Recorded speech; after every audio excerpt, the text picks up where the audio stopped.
Okay.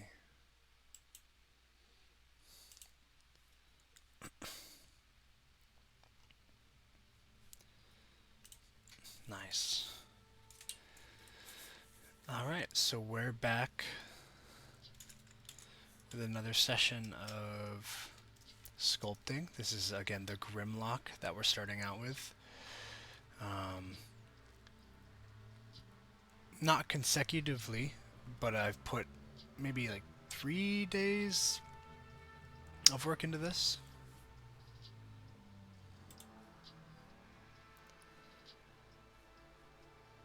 And yeah, I'm pretty happy with the progress. So, what I'm liking, I'll start with that. You know, I don't like, to preface, I guess, I'm not a big fan of taking days off from sculpting. But life happens, you know. But the silver lining to that is you come back with a little bit of a fresh perspective, right? With a new eye, you know.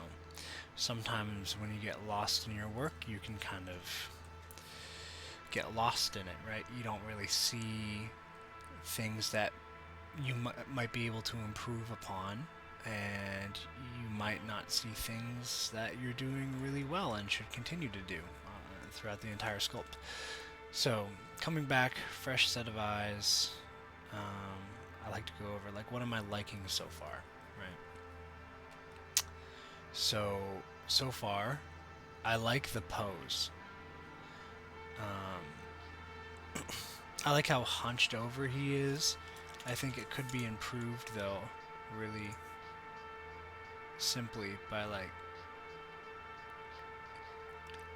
literally accentuating it a little bit.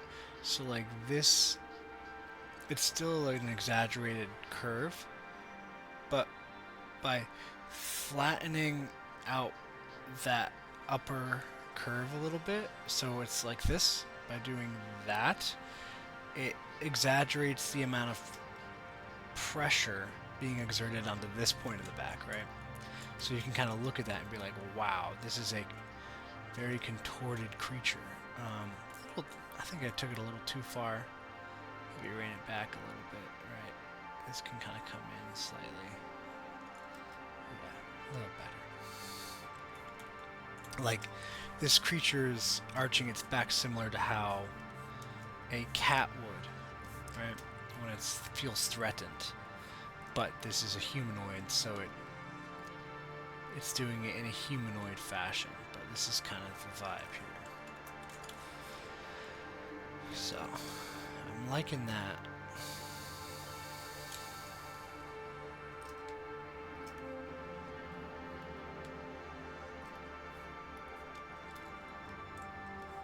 And I zoom out because, like, I will literally zoom out to this level because I like to get in one image the whole silhouette and how things look. The more zoomed in I become, even at this scale, when I'm focusing on this part of the back, my eye naturally kind of starts to disregard things around here. So by zooming out considerably, I can look at it in its entirety, if that makes sense. It might not look good on the stream, right? It's like really small and far away, but that's why I'm doing that.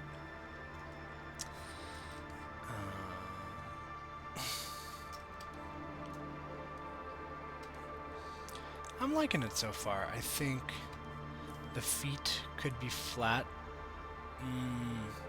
or take that back.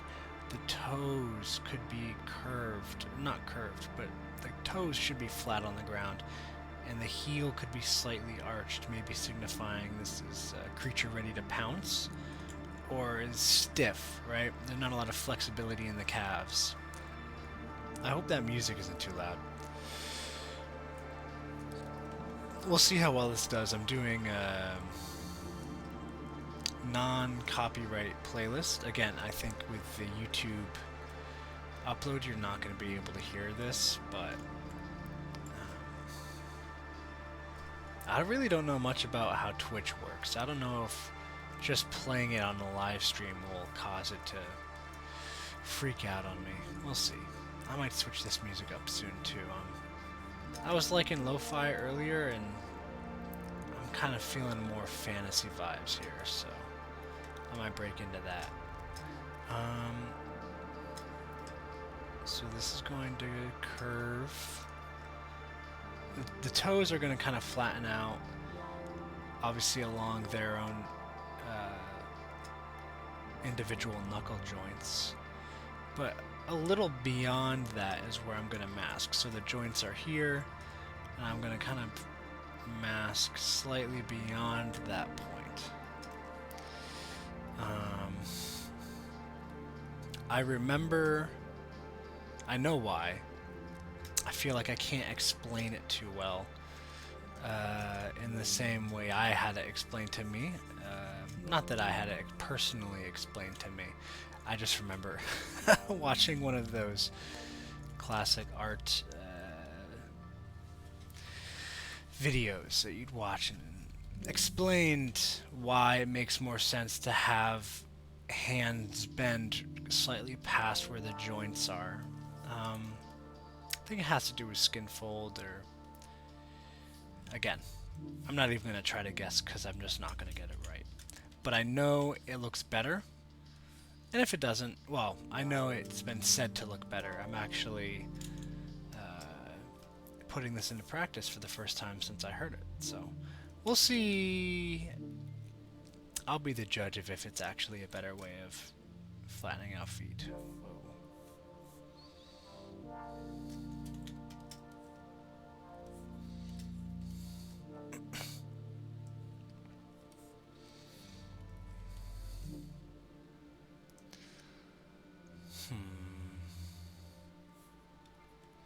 I feel like it could probably come down.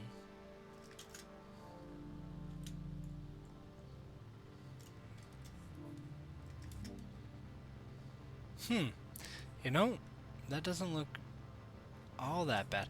The feet still need to work, obviously. The hands, the forearms. I mean, I'm still going through the preliminary phases of getting the forms fleshed out here. I still haven't really fully figured out positioning either. Well, that's not true. Not in it. Positioning fully confirmed with this, you know. This is how he's going to be chilling out. He's just chilling. I do want to get this loincloth in here, though, because otherwise it kind of...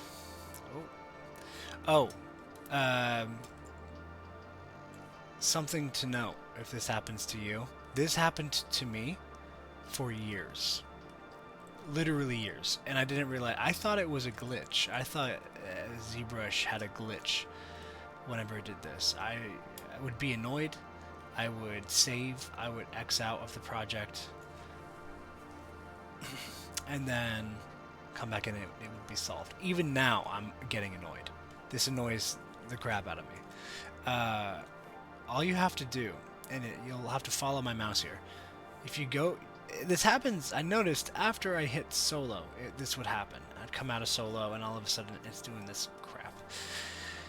I just hit dynamic above the solo symbol. Alright, there's this little dynamic button, or text, dynamic text, that if you click it directly, you notice how it is no longer highlighted. I fixed the problem. You can click it to highlight. Does that. Get rid of that highlighted text. Regular. Maybe it's because it annoyed me for so long that it bothers me. I don't know why anyone would want to do this. Gosh, that's just... Ugh. Anyways, yeah, it's probably just because it tormented me for years. Okay. So yeah, let's get to sculpting. I'm going to do some loincloth stuff. I feel like that'll help solidify the final kind of, not posing specifically, but just composition, you know?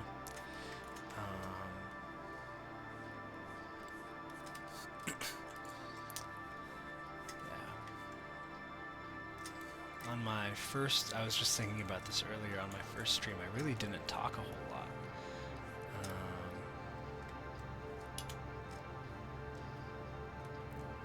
Maybe some people prefer that, but I don't know, I feel like it's important to talk through my process. Maybe it's important for me too to talk through the process. Usually I just kind of turn my brain off. Maybe I'll notice that by specifically thinking about what I'm doing, it'll improve my work. We'll see.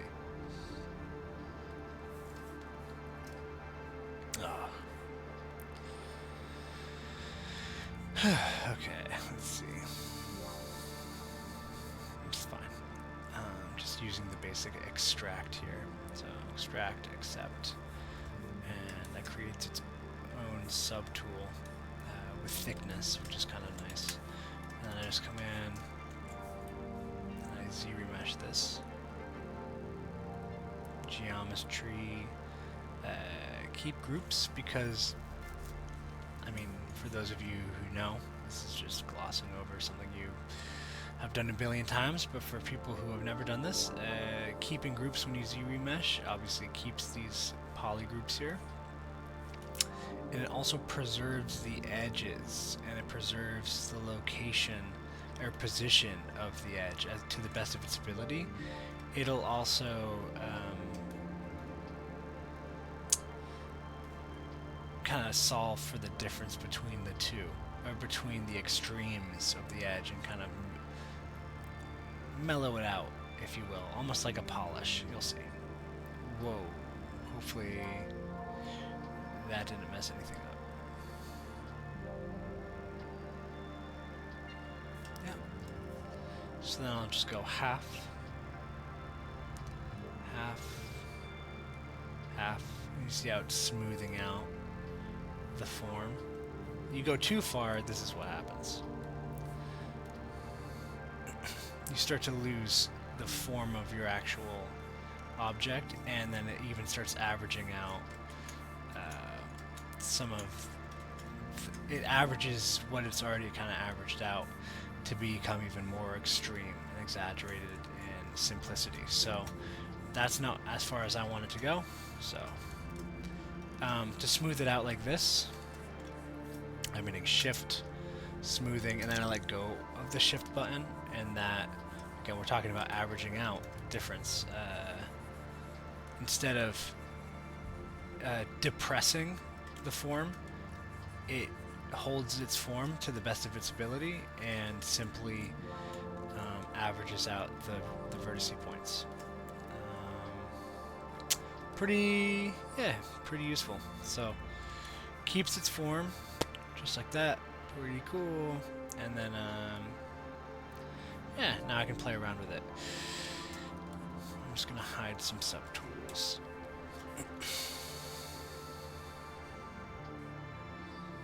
So just hide. Go here. I want you. We'll hide the legs for now.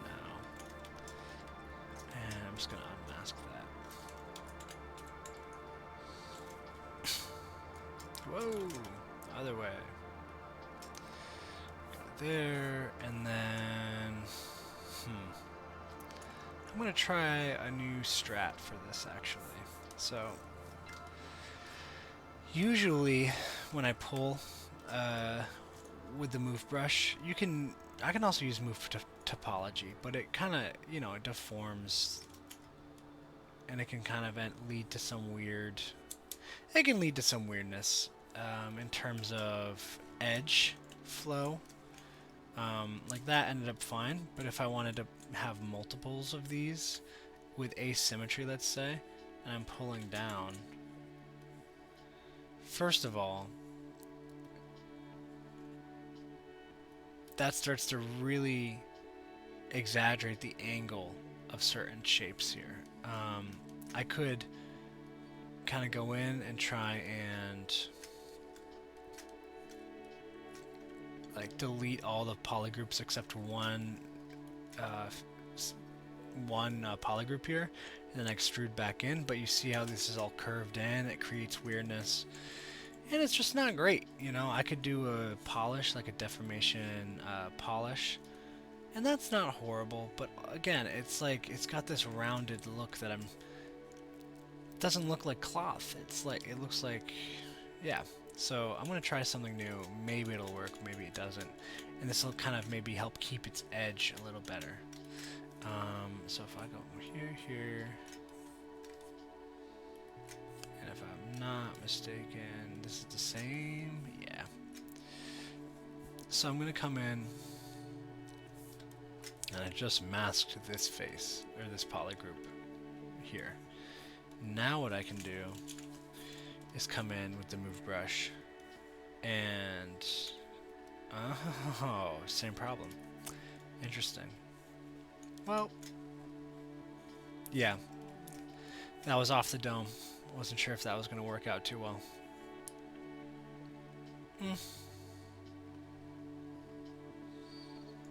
Well, good news is, if I want to hide a face now, notice there's no curve. It's not curving under at all. It's coming straight down. So I might call that a win. In a weird sense, I might call that a win. So we're gonna have you. Yeah, we're going straight. Oh, gravity at work here. So we're gonna go down. You're gonna come down like that.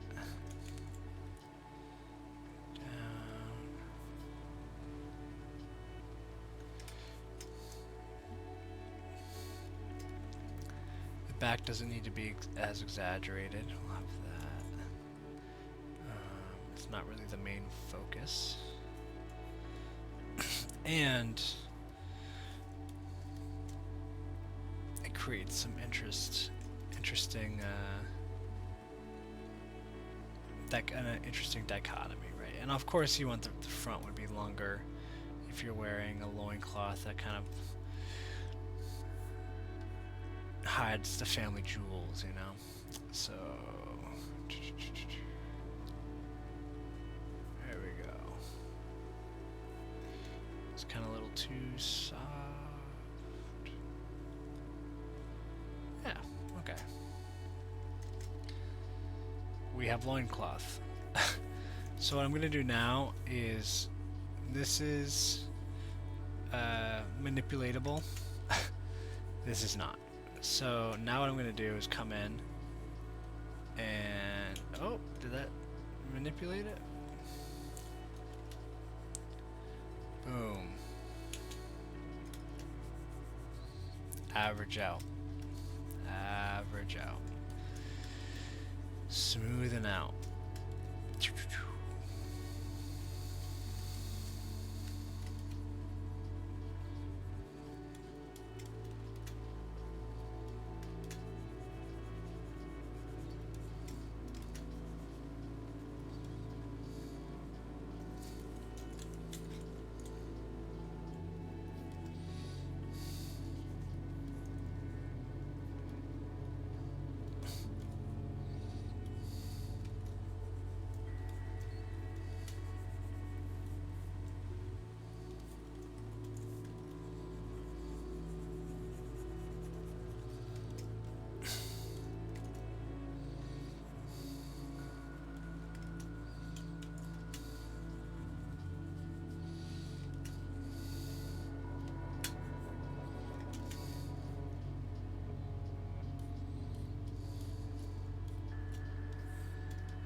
Okay, a couple things here. One, if you notice, if I zoom in, we have some weird pinching. It's making the normals act up a little bit, you know. So, oh, I'm just gonna cough real quick.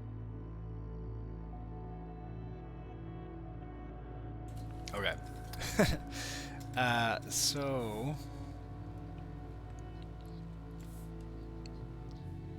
just gonna play around with that and have it chill out a bit. Before I go crazy on trying to fix this issue, what I'm gonna do first is flatten stuff out. If you notice, it's very puffy, and that's a result of smoothing the way I do to kind of like averages things out. I can smooth and concave it back in. So yeah, I use both of them in conjunction with each other, you know. On top of that, I am definitely, obviously, going to be sculpting on this. I'm going to probably use the flatten brush to flatten things out. I'm also going to hit this with a Z remesh to make it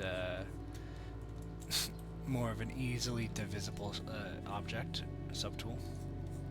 Because right now, if I hit this guy with some divisions, subdivision levels, obviously the space with more vertices per square inch, I don't know the proper term for that,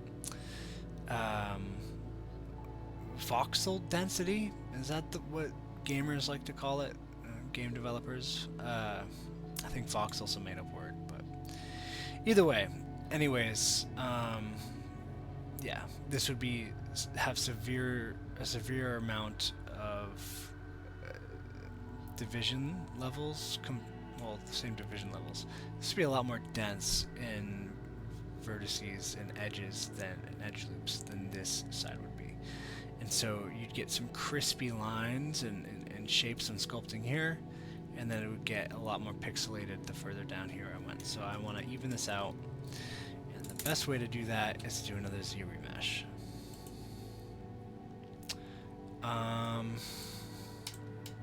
I'll try it with a half, see how that works. Not great. And I have symmetry on, which made it symmetrical. Okay. Don't love it. So if I hold Alt and hit it, let's see what that does. Not much better. So I'm gonna get rid of half. I'll Z remesh it just as is, adapt. Target polygon count, I'll bump up to 20. We'll see what that does. Might have gone too far.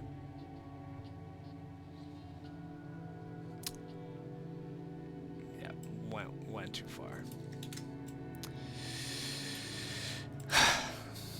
I just wanted to hold its form. Is that too hard to ask for? So one of the tricks that I use to make it do what I want better, so I'll actually I'll divide it. I know I just said that dividing it gives you some wonky results, but sometimes to make an omelet you gotta crack a few eggs. So I'm dividing first, then remeshing, and I'll even remesh with half this time because I think now, if I'm not mistaken, oh no, it's only 7,000. I was worried it might have been 7 million. See, holds the form a little better, and had some weird results because, yeah, division density is whack. Alright, let's see what happens if I keep doing this. Not bad. Well, not great, but not horrible either. So I'll go back. Boom. I'll divide it one more time, then hit it with a half here. Let's see what that does.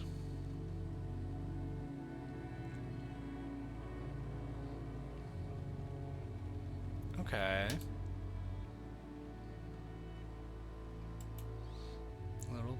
Little better. Not too shabby.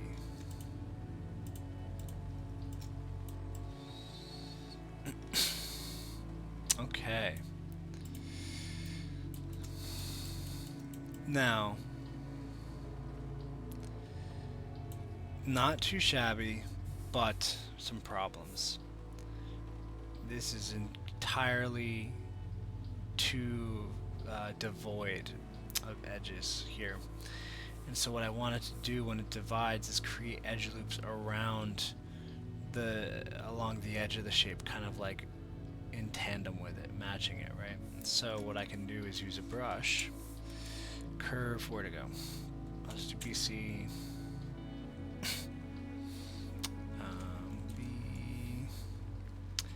Z remesher guide. So at the bottom, and if I draw along the surface of my subtool, and just like any other curve brush, you can reconnect. Oh, come on. Yeah.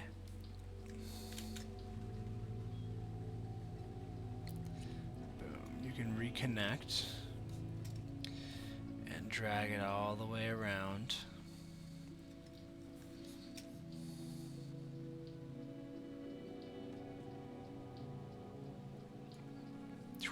Look at that.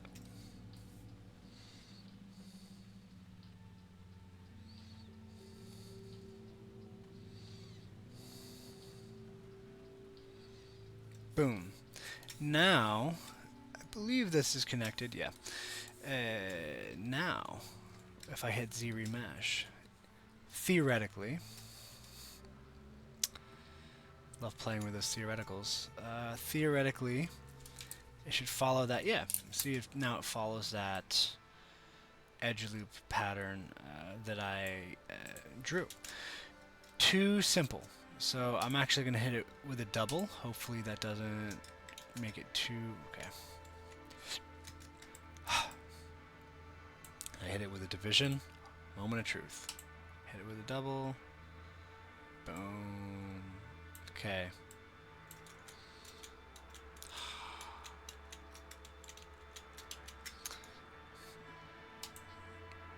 Yeah, I might have to live with what I got here.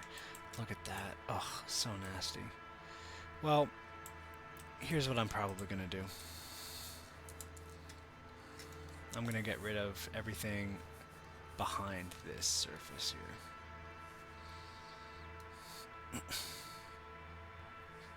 Delete hidden. Now it's gone. Forever. You can never find it again. No, I'm kidding. If you geometry delete hidden and you didn't mean to and it's gone, you can Control Z and it'll come right back. So if you're ever worried about that, you just Control Z it back into existence. I wish that was true for life too. Melissa, I miss you. No, I'm kidding.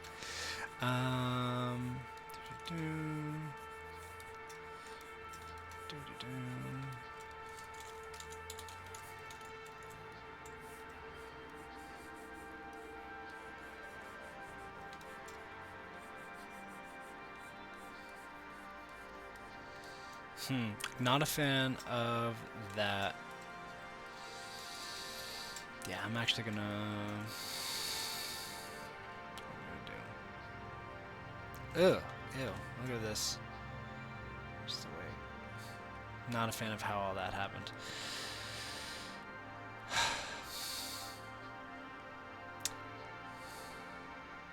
Alright. Alright, okay. I'm going to draw multiple loops here. It's a little too, it's playing a little too fast and loose with topology here for my liking, so I'm going to whip it into shape here. I don't like the distance, or the lack thereof, that I need to go to actually reconnect this and continue to draw, so I'm going to go back into stroke, curve, snap, curve function. Curve snap distance. I'm going to bring that up considerably so that, see how it's curve snap distance was in modifiers. I can be way further away and still continue to draw. That's what I'm going to do. Whoa! What are you doing? What are you doing? Yeah, it was hanging out on the other side of the subtool. Look at that. Oh, God. Not a fan of what this is wanting to do right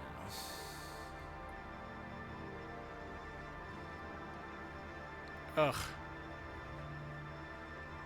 Why are you deciding to mess with me like this right now? I think I know what's happening. I'm like drawing. I bet if I do it again. Oh, no, it wants to behave this time. Gosh, of course it does. Right when I think I know what's going on, it throws me another curveball here. I swear to God.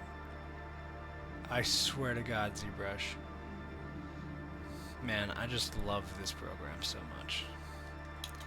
I've only dedicated, you know, half a decade of my life to it, so what am I gonna do? Okay. I'll take that. Yeah, I'll take that all day. Ooh, why are you doing this?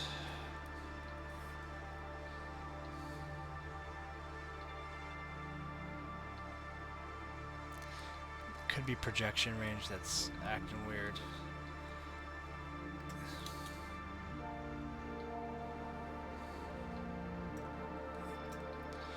I want you considerably closer, yeah.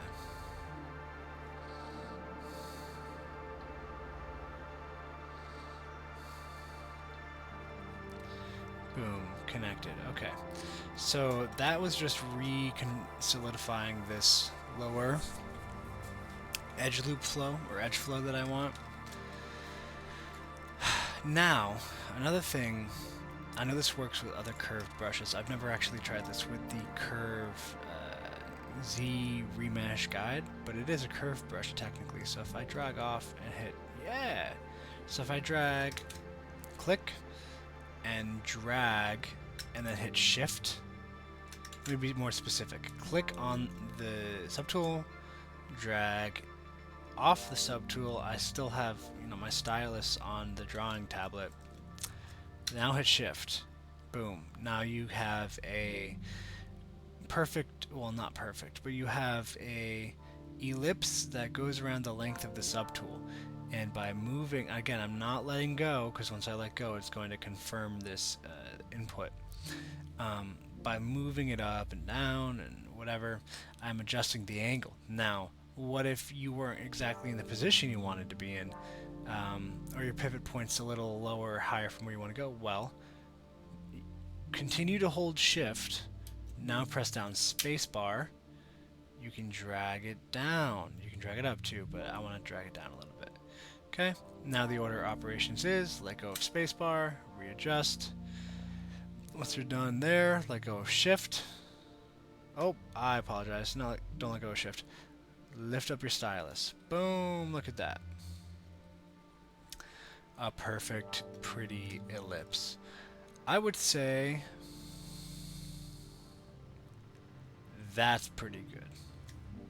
That kind of cuts right through the middle of this weirdness.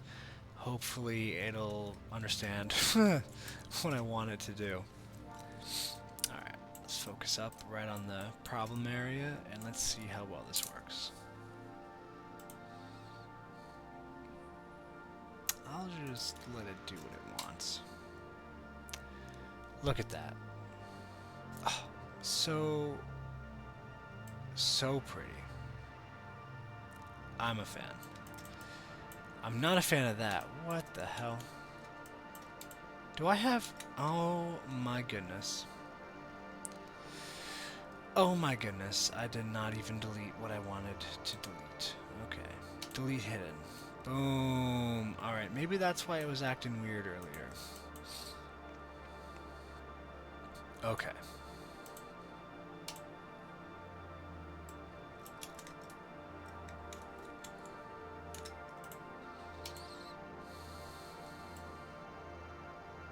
A lot better. A lot better.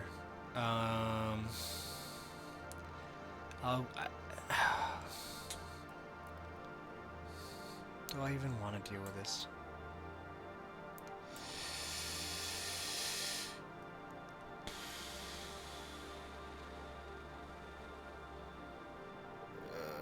What do I want to do about this?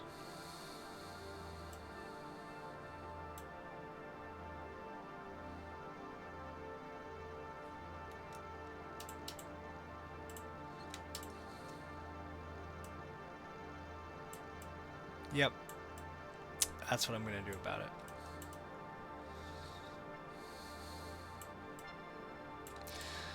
If that works, I'm going to, well, before I do anything else though, I am going to average this out a little bit, just so that the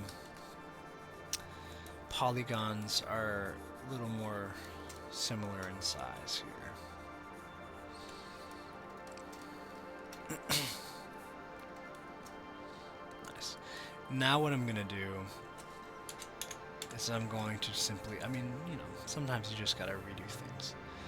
I'm going to go to, well, I'm doing the move brush, and then I'm going to brush in the top left of the settings, curve, which is the second one down. You see this little button that says AccuCurve. I'm going to click that so it's activated. And what AccuCurve does is this cool little thing where it really accentuates where you have clicked, and it tries to maximize how much movement that those vertices that you clicked on, compared to the other vertices, how they are affected. So it exaggerates, right? It, for all intents and purposes, it brings it to a point, like that. See what I just did there? Point. So it moves that vertice, and it kind of has the others follow. Whereas if I get rid of it, you know, AccuCurve is no longer an option, and I have the move brush, everything in the perimeter of my brush icon, so this circle, that gets affected, you know, and it's on a sliding scale, right? The further out, because I have the focal shift set to a certain way, it reacts to the way I have the focal shift of my brush set. Excuse me. But you see the difference here. Whereas opposed, so this is without AccuCurve activated. All the other settings other than AccuCurve are exactly the same, and then I come in and I just go whomp, and you just see the difference there. It's a point. That's the only difference. So that's really good for stuff like cloth that I'm trying to bring to a point. So that's what I'm doing. Just like that. Super, super easy. Yeah, I said earlier it took me probably, for ZBrush specifically, 2.5 years to kind of get to this point where I'm at now, which is not even close to where I want to be, but I'm a slow learner.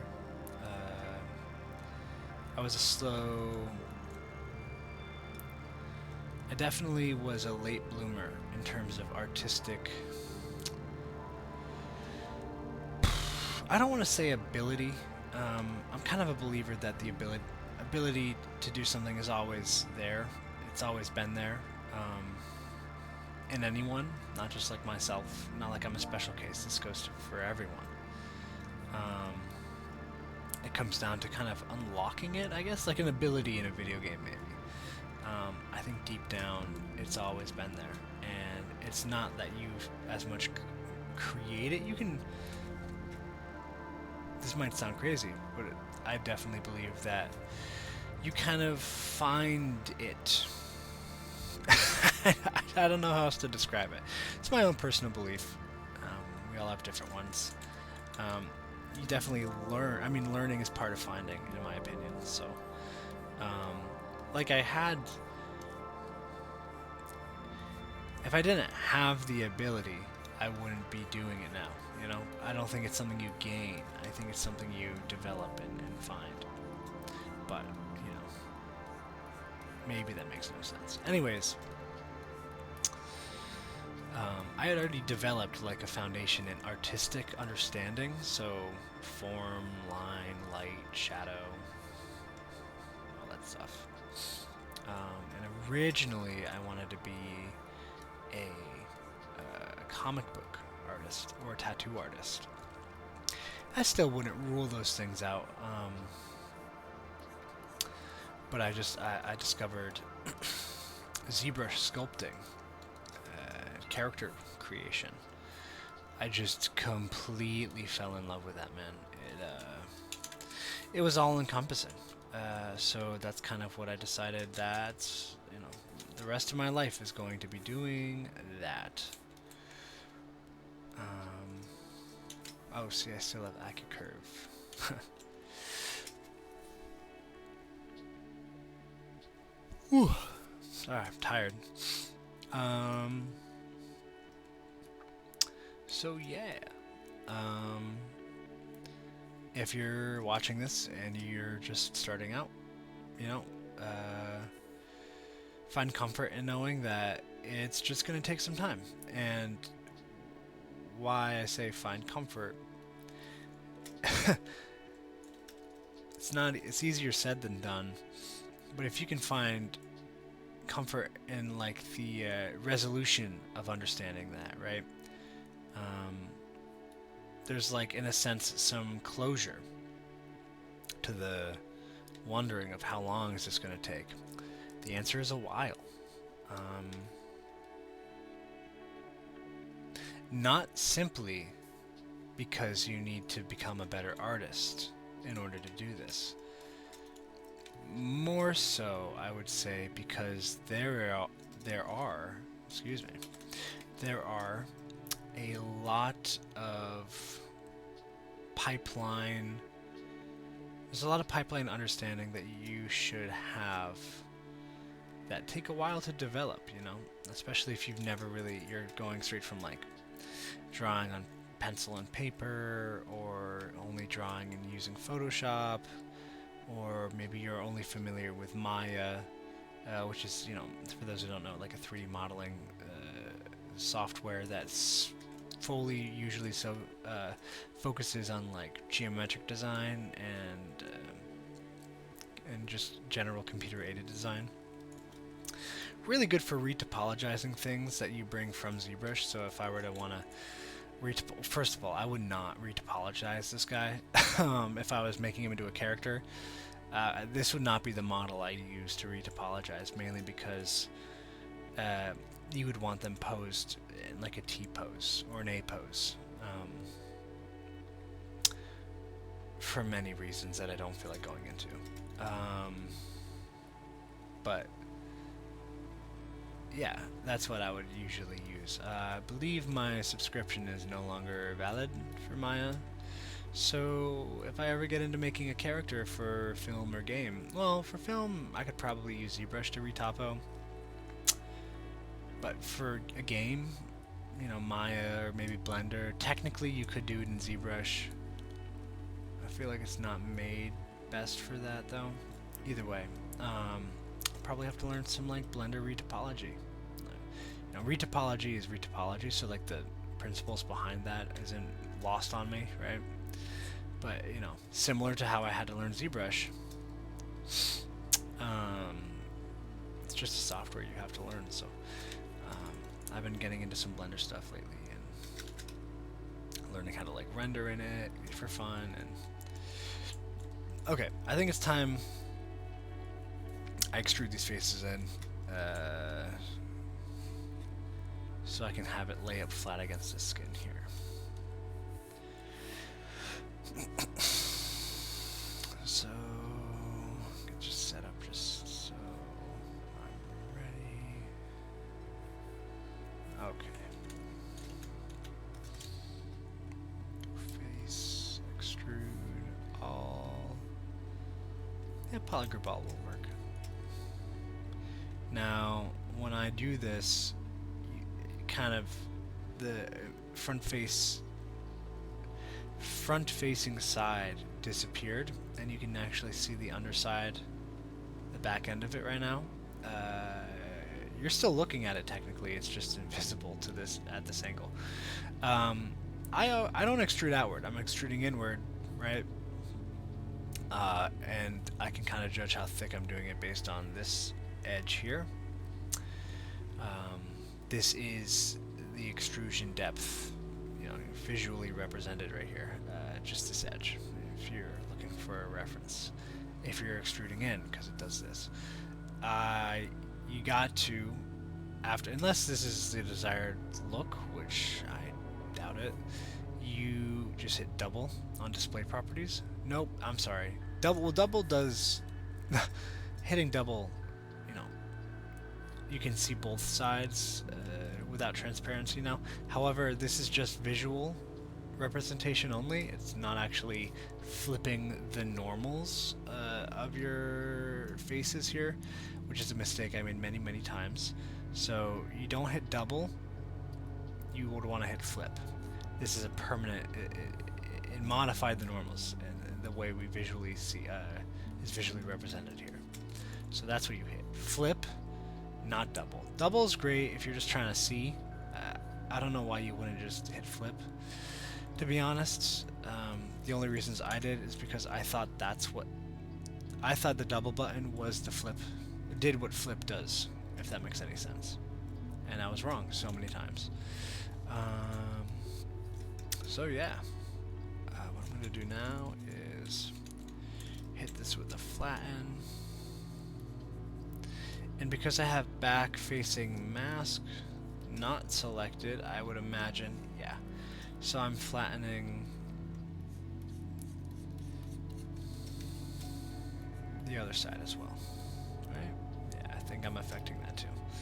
And again, this is just so I can get that, you know, it's a cloth. It's not supposed to floof out too much. It's kind of hanging. The gravity is pulling it somewhat taut, you know. So,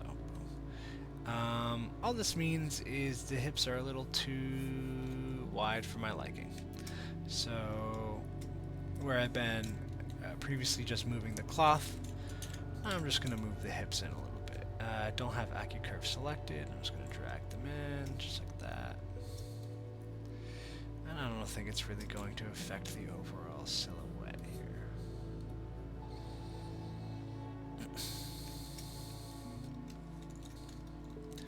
Oh, it looks horrible. No, I'm kidding. It looks fine.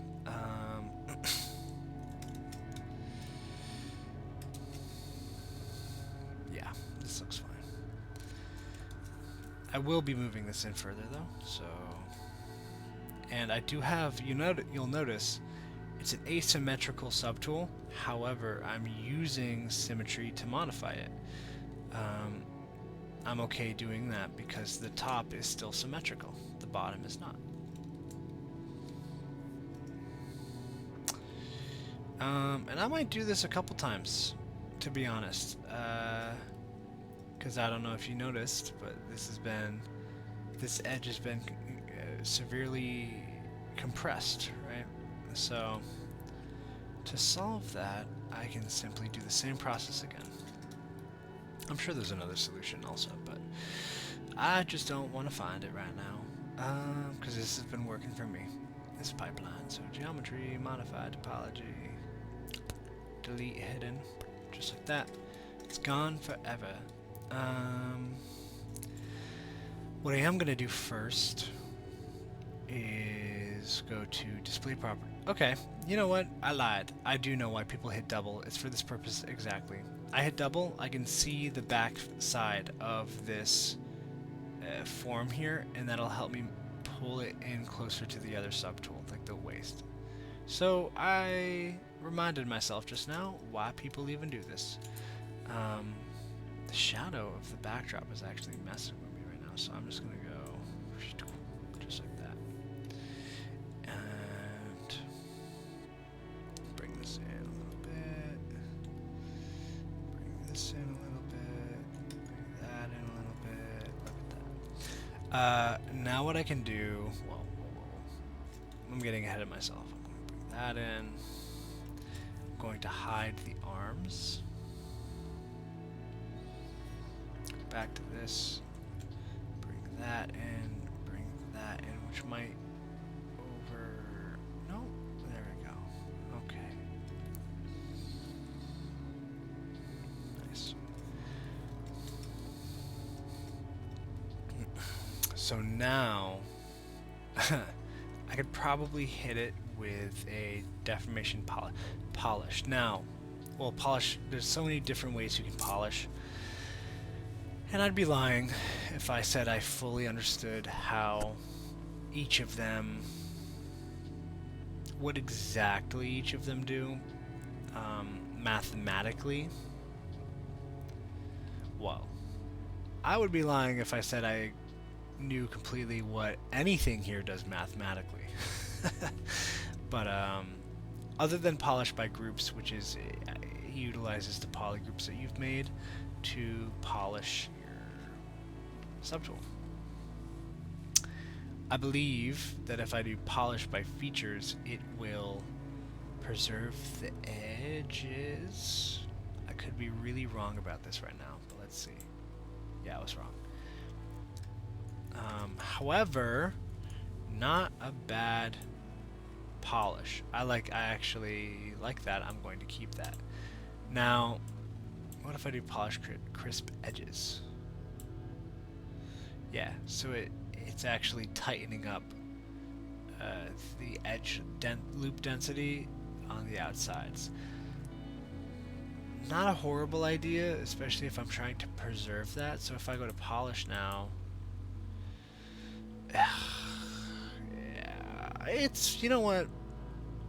I'm spending too much time on this. It's fine. I'm going to go to here. I'm actually going to delete these now because I don't like how close they are. And yeah, I just don't need them there. So I'll go to delete, edge loop complete, bars. Boom. Whoa! Whoa, whoa, whoa, whoa, whoa. Yeah, that's what I thought. Now I'm doing extrude, polygroup all, just like that. Same thing that's going to happen. Oh, look at that. Because I left double on. This is where I get confused. This is where I get messed up right here. Because I was using double to look. This is actually huge. I was using double to manipulate a single sided subtool, so there's only one like plane, one face, right? It's not three-dimensional really. It's a literal sheet of paper essentially. And I was using double in the display property tab to see both sides so I can manipulate it. And then what happened to me a lot here is I would then go and I wouldn't hit anything actually. I'd be like, oh, this is perfect, it extruded exactly how I wanted it to, and this is great. And I would forget about it, and then I would sculpt and sculpt and sculpt and sculpt and sculpt, and I would get to the end, and everything would be wrong. I would sculpt and sculpt and sculpt and sculpt and sculpt. I can showcase this to you right now. So if I go in here, I'm like, alright, this is really sick. And again, I haven't hit flip, just double. Just to confirm, double is on. And I wouldn't know this, right? And I would go to, let's say I just crease polygroup, right? Boom. And crease, right? Oh, cool. Alright, the forms are, and I'm going to divide. Oh my gosh, way too much, even for the demo. And I sculpt and sculpt and sculpt and do really sick tertiary alphas way too soon, as everyone does, including myself. Zbrush, alphas, boom, we'll go here. Sick dragon skin stuff. Boom, look at that. Really, really cool. Alright, now I'm ready to 3D print this. I'm ready to retopologize this. I'm ready to bake this, whatever. This is what you see, but this is what Zbrush sees. What's wrong with that, right? It's not... The normals are so messed up here. That's not what you want. You're looking at the inside of this. This is what's going to be projected onto objects. If you were to make a game, you could quad draw on this just like this. It would be a black surface, but you could quad draw on this and it would have its shape, and then you could bake this onto that in Substance or whatever your preferred method is. It's gonna look so messed up, and this happened to me so many times. So I make it a force of habit now to go back. Just so I can see what I'm doing. Okay, so this is right before I had extruded. We're back to this point in history again. I'm so happy that you can just go back on things. So I make it a force of habit to, before I start dividing things or extrude, I always check the display properties after an extrusion, right? So Control-Shift-Z, we're at this extrusion point where I've extruded, and again, old me would have been like, oh, this is sick, I don't need to do anything else to this, and I'm just going to start sculpting on it. I'd go in here now and be like, alright, that's activated, see, this is what it really is, hit flip. Now that's like real world normals, right? It's what it's actually, what you see is what you're actually getting here. So that was a very long-winded way of saying check display properties during extruding of faces. Big brain idea for the day. Okay. Let me check. Oh, sick. No one in chat. That's awesome. How are things looking?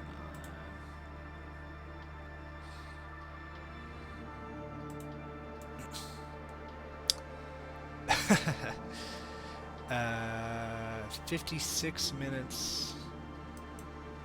And yeah. Okay. Again, way too long on a frickin' loincloth. Sorry.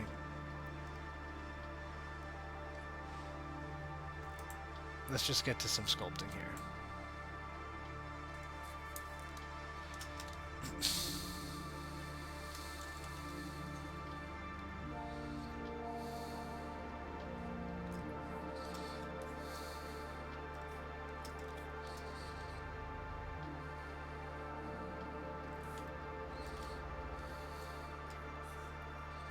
Kind of deciding where I want to continue on right now.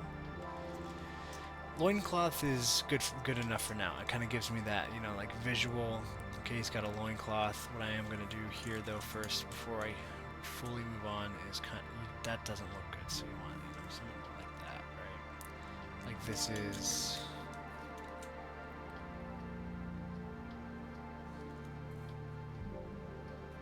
Can do that.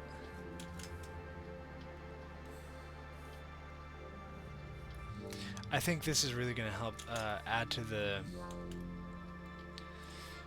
It's just going to sell it a bit better, you know? If I have the loincloth come over the leg, or the thigh a little more.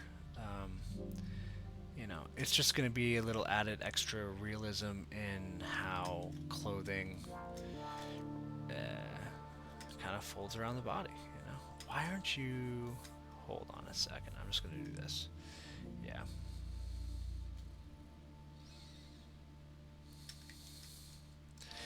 Yeah, hopefully that wasn't too long on the loincloth stuff. I mean, it literally is just a basic shape with extrusion and stuff.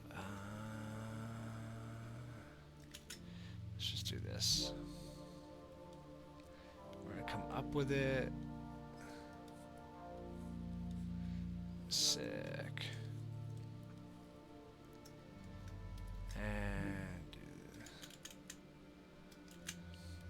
And I'm actually going to get rid of this so I can bring the whole thing up.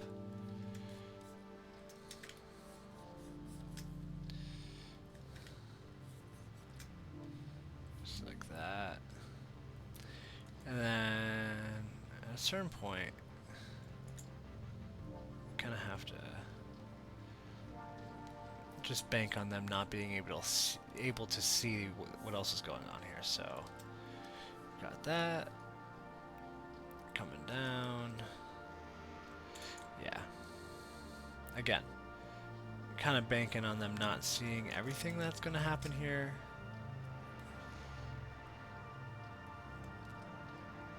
All right, this music has to change in a little bit. If you're watching this on the YouTube channel, it's been the same music the last few posts. I don't know. I don't mind the music that I'm putting on those YouTube videos. I actually vibe out to them a little bit, a lot of it actually. I even like went as far on a couple of them to like Shazam them, or really the name and title is on the song while I post it, but I'm a Shazam fiend, so I'll just Shazam everything because I guess somehow I've convinced myself that's easier than just looking it up on Spotify, and I can do that later and I won't forget about it if I Shazam it because it'll have it saved in my Shazammed songs. Yeah, it's a long-winded way of saying I'm very lazy. Okay. A little better. Get rid of transparent. See how it comes up.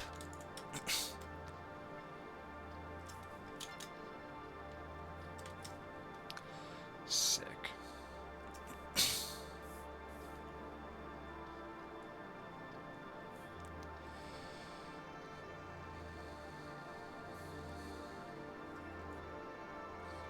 Yeah, okay. So for real this time, that's enough of the frickin' loincloth. Where did I leave off? I'm gonna get back to work on the hands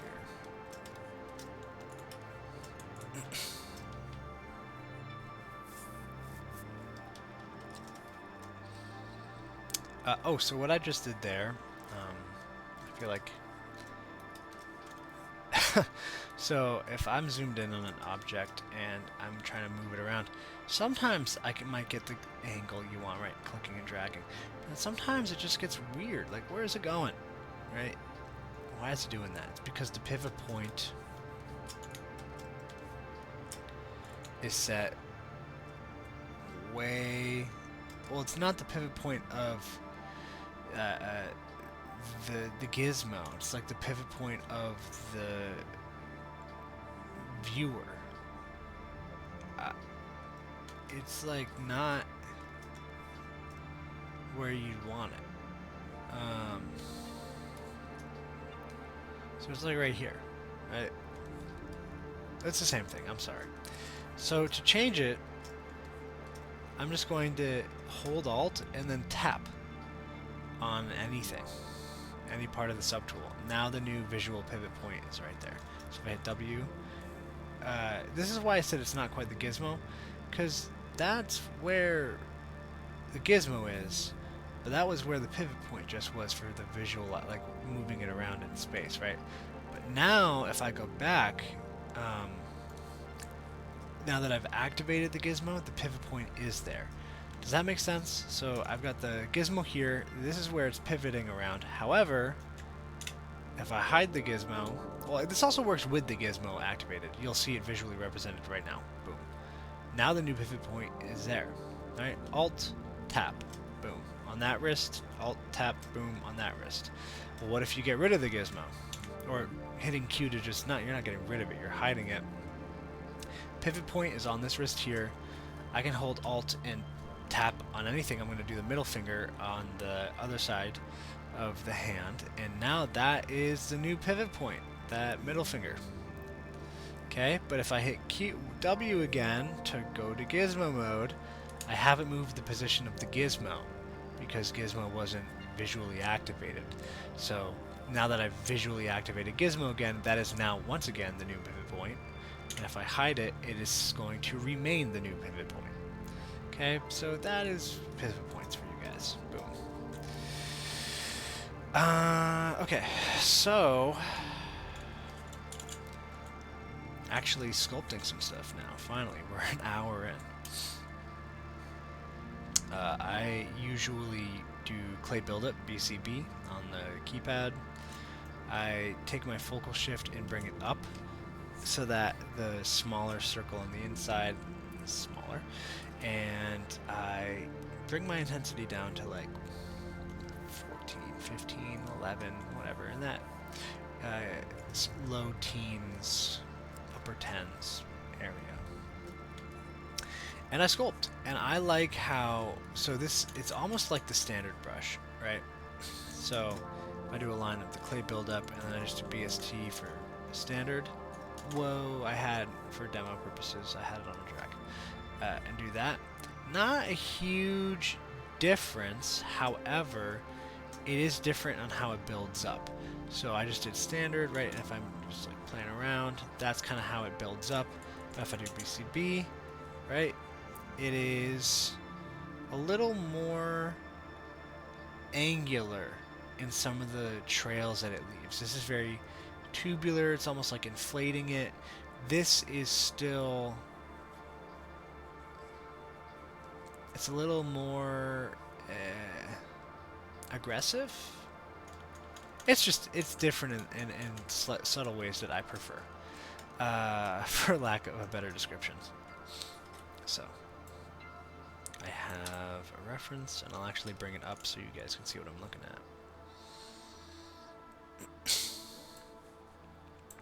If I'm like sniffling or breathing, or you know, and it's bothering you, I apologize. These allergies are taking me out. Load. We're gonna do Grimlock. All right. So this is what we're rocking with for reference right now. Cool gnarly hands here. A little more meaty than what I'm trying to go for, but the overall vibe is the same. We go off vibes on this channel.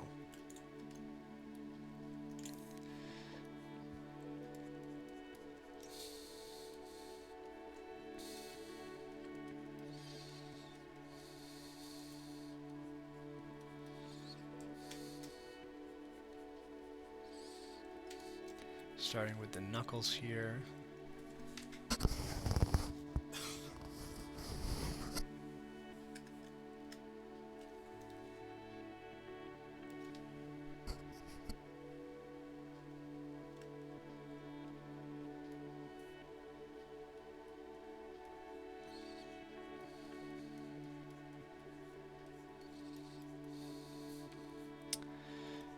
Okay. So, knuckles are getting pretty meaty, and I don't. Okay, I went over this in the last stream.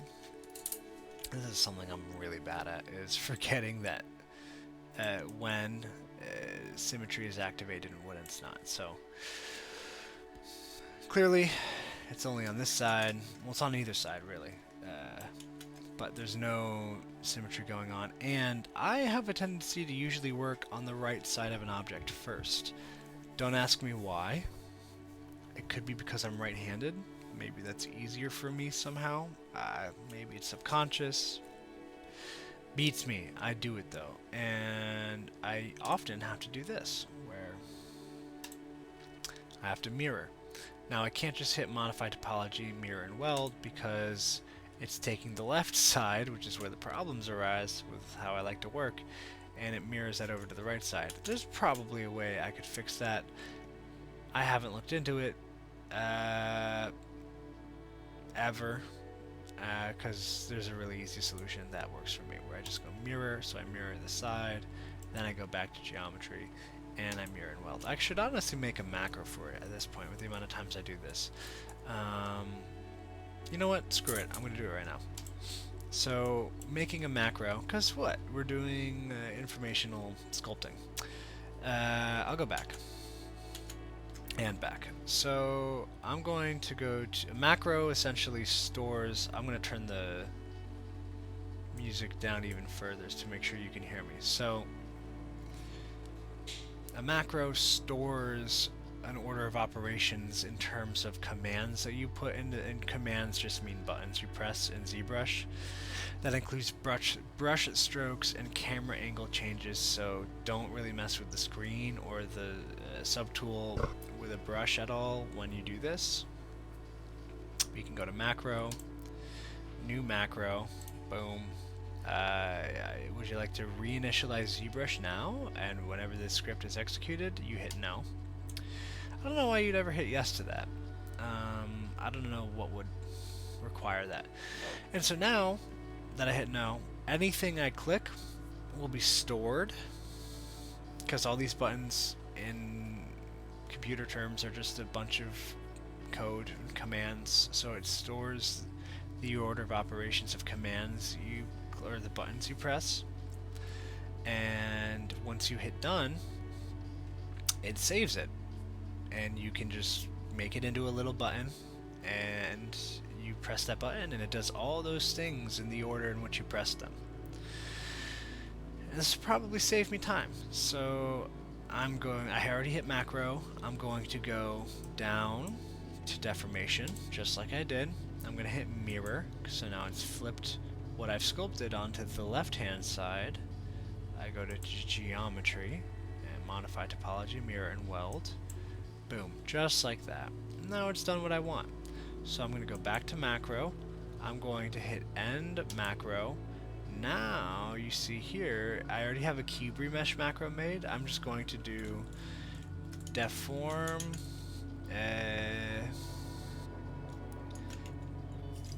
mod mirror.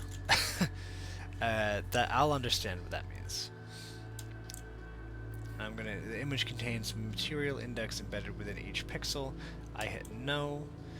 Boom, just like that. So now I'll sculpt without symmetry just for now, so you can kind of see how this works. Go here.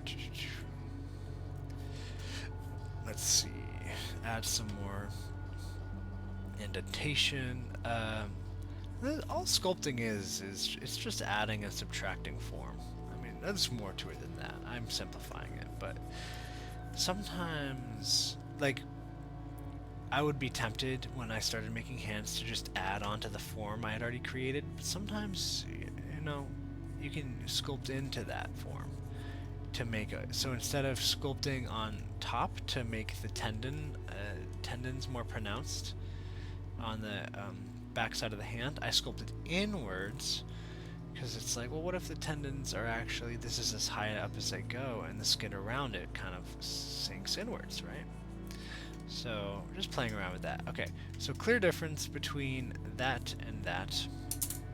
And just instead of doing those buttons, not that it's over time it saves up a lot. I can go to macros, reload all macros, miscellaneous. Where would it be?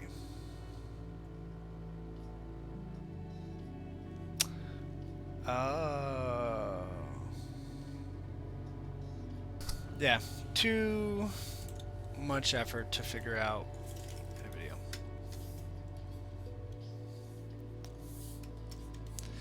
Alright, so hands, we're doing hands now.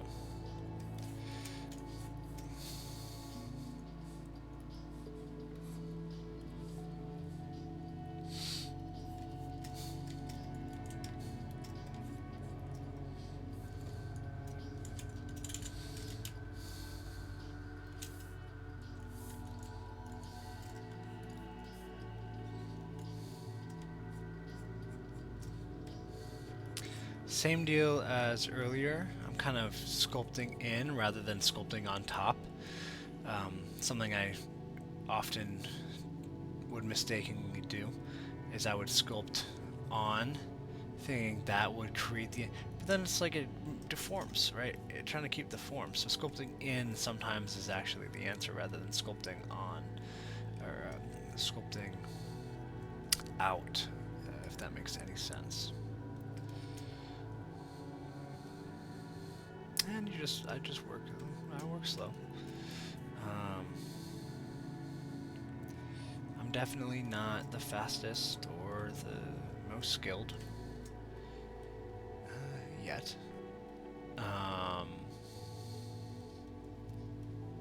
But we're getting there. I definitely know enough to feel that I can share to those who are starting to learn. Maybe ease the journey for them a little bit. There's nothing I can do to completely negate the growing pains, even if I was directly over your shoulder, you know? Just some vocabulary. involved in explaining things can sometimes get lost in translation, right? Or cause things to be lost in translation. The vocabulary, you know, if we're both speaking English, you'd understand the words coming out of my mouth, but you might not understand the meaning behind them.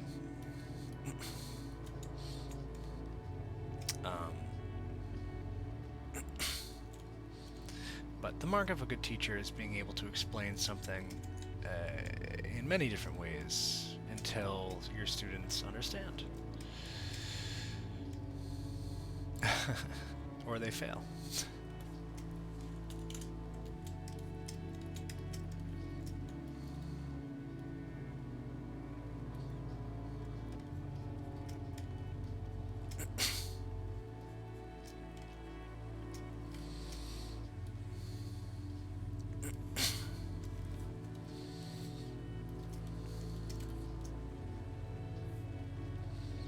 The knuckles are an example of me sculpting out, though. I do want to make those pronounced, you know. I want them in a, you know, it's obviously not taking up too much of a silhouette, but I want them to be protruding knuckles, right? This creature has smashed and bashed and, you know, punched a bunch of things, and your knuckles will reflect that if you do. If you ever want an example of that in real life, I mean, you could go to pretty much any boxer, but there's a wild photo of this UFC fighter, Israel Adesanya, who was a former champ, and he's got these knuckles that are, oh my god, it looks like, I don't even know how to describe it. It looks like he took pom-poms, the same color as his skin, and just glued them to his knuckles.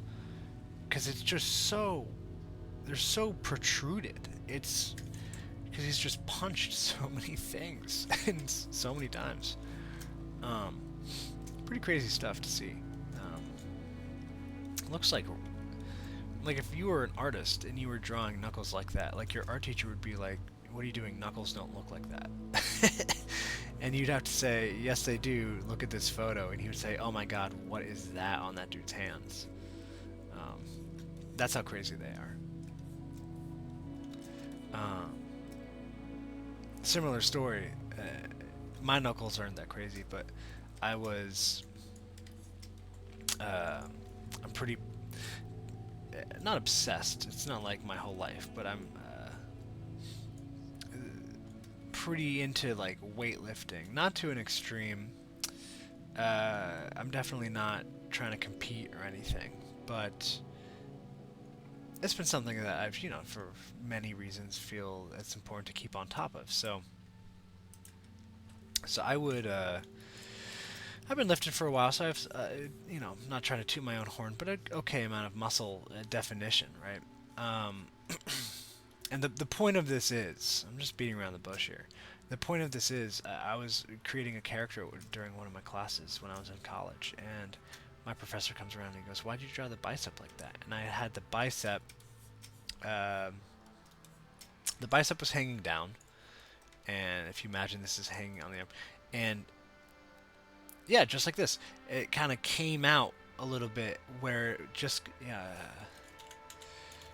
way more exaggerated, but it was like this, like the bicep kind of did this thing, and then came in a little bit, and then came back out a little bit. So it was like a little concave, convex, right? It was a little mustache, not very subtle, but it was there. And my professor came around and he goes, why did you make the bicep look like that? They don't look like that. You should change that. And I said, well, mine do. Because when I have my arms to my side, my skin pulls a little bit. It pulls that part of my bicep out a little bit where it meets, you know, my pec, and it is kind of pushed by my lat as well. So the upper part of my bicep is pushed out a little bit, and then it comes back to its natural place, and then it kind of rounds out. And I had to show him, and he goes, "Oh, I guess they do, but it doesn't look great." And I went, "Oh, thanks. It's my arm." That's how mine looks. But I did change it. I listened to him because it's like, yeah, okay, you know, you'd have to be I don't know, like a lifting geek, a bodybuilding geek to really notice that or like pay attention to that. And then adding it in, it's like you wouldn't notice it on a person, but then if you add it on a character, they're kind of like, why'd you make that artistic decision, right? Similar to I did stand my ground, not stand my ground. It's not like we were fighting, but similarly, the next year, and I was in a class, similar story, not with the human body though, with a gun, I was a rifle, right, a hunting rifle. This character had a hunting rifle. It was like a apocalyptic character, and he had a hunting rifle for survival and stuff. And my professor came around, and very similar kind of conversation. He goes, "Why?" The barrel was tapered, right? It thinned out the further along towards the muzzle that it got. And he goes, "Why'd you do that? They don't look like that." And I go, "Mine does, because I grew up hunting." He goes, "What?" I go, "Yeah, I have a Winchester Model 7. Smith & Wesson." And he goes, "Oh, can I see?" And he was, at this point, he believed me. He was just curious. I'm like, "Oh yeah, sure." Showed him that my barrel of the rifle I had I didn't bring it in, obviously. I showed him a photo.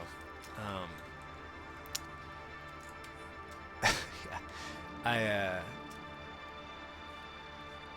showed him a photo, and he goes, "Oh, cool. All right, we'll keep it in. I didn't know that." So yeah, it was kind of a fun little moment where I was like, see, I'm not just making decisions for no reason. I do make decisions for no reason, though, so he was right to worry. Like, even now, like, I listened. I was like, "What do you think?" He's like, no, if it's like that, you should keep it." I went, "Okay." Because even with the arm shape, like, my professor goes, "All right, well, even if it's true, it doesn't look great. You should maybe think about taking that out." And I went, "Heard. I'll do that." Because I definitely am not like afraid to like with a professor to be like, "No, this is true," or this, this is like with the rifle, like, "No, the rifles do that." But when it comes to like the decision to make mine do that, I will 100% listen. Whatever their input is, I will defer. Because I guess compared to this professor, I knew more about, hunting rifles, apparently. But he knows a lot more about art and what looks good and what doesn't. So, I was never naive enough to think that just because I was right about some things meant I was right about everything.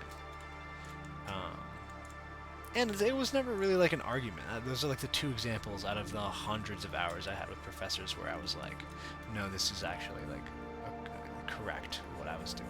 The decision behind it wasn't based on nothing. 2 times out of hundreds of hours. So it wasn't like the fact they stick out, I think, is a positive indicator to me that I didn't do that a lot. So yeah, never be afraid to trust your gut on things.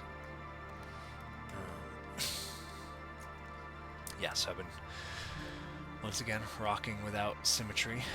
Friggin' sick. I'm gonna fix that right after this. Yeah. It is kind of nice though to like, because sometimes visually, or just looking at it, it's hard to tell exactly how much progress I've made until I hit that button. Boom, all that I've done. Right there. Oh. Man, I don't know about you guys, but my allergies have been kicking my butt lately. I'm just exhausted. Okay. Hands could use some more work.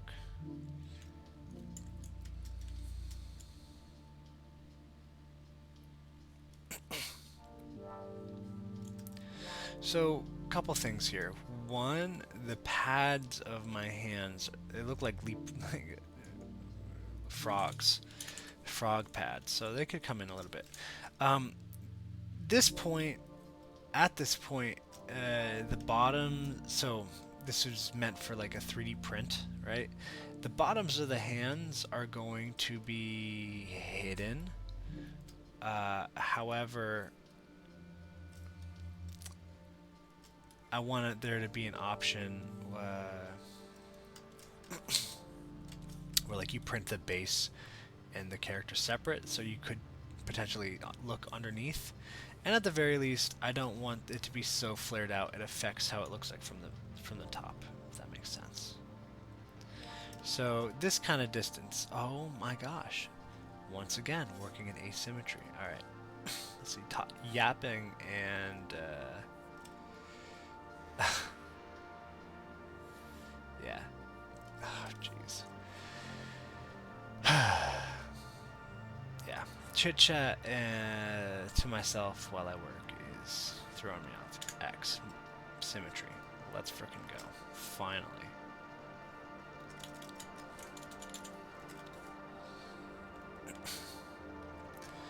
Cool. And then exaggerate that crease that's happening. Way too strong.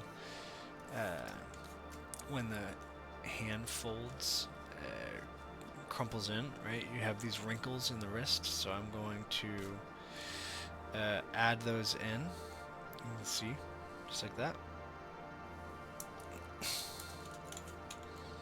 that. Never work without reference. However, you can use yourself as reference, because if it's, you're a human, so if it's a humanoid, use yourself as reference. Saves time and I feel like obviously there's reference to things, human body anatomy that's important to have. I kind of have a lot of stuff on standby. However, take this with a grain of salt here. I find that simply using, if I'm doing, if I'm like doing a face, and I have it positioned a certain way, I will mimic that expression, and I will like literally feel what, through tactile senses, like where things are proportioned, how things have moved, right? And I will use that in conjunction with actual reference too. It's not like I'm able to like just feel my face and make it a face perfectly. It's more that I will use it as a secondary reference point for myself. So hands a lot. I will reference my own hands all the time. All that good stuff.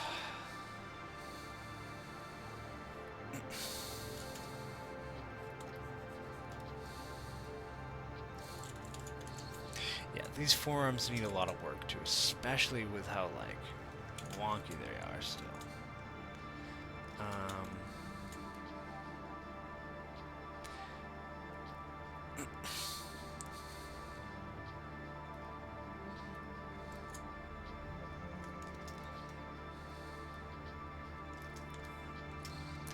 Yeah, this wonkiness is just not gonna fly, even in a 3D print.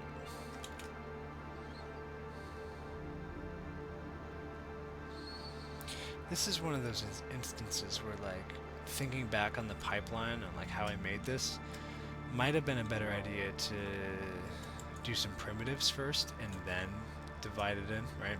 Because what I did is I took a sphere and just extruded it out and dynameshed, extruded and dynameshed, and then had to like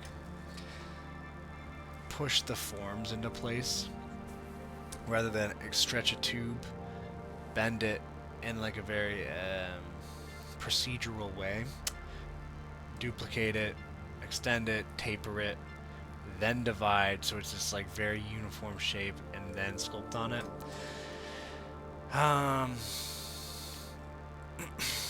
Yeah, I just for being honest, I felt lazy and just wanted to take an original subtool and just duplicate it and sculpt on that instead of like bringing a primitive and mess with topology. I just wanted to sculpt. So, and I was like, oh, it'll be fine. So, yeah, it's already looking better. Again, wonky, but minor adjustments here and there, right? Don't let those minor adjustments build up, though, because those multitude of minor adjustments become one major headache if you let them build. Bars. Straight bars for me.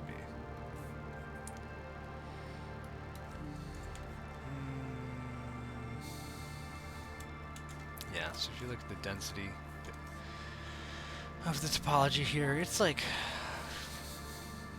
mid-level subdivision, so I'll probably...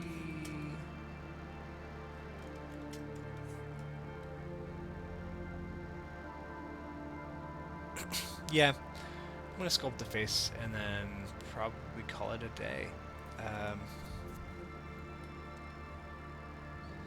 Where are we at? Hour 36. Okay. Yeah. The streaming thing is new to me. I'm not used to it. I will definitely be getting better over time at... First of all, not coughing directly into the mic. That's a new one for me. I'll probably just get like a mic stand. This is like a headset I just kind of threw together.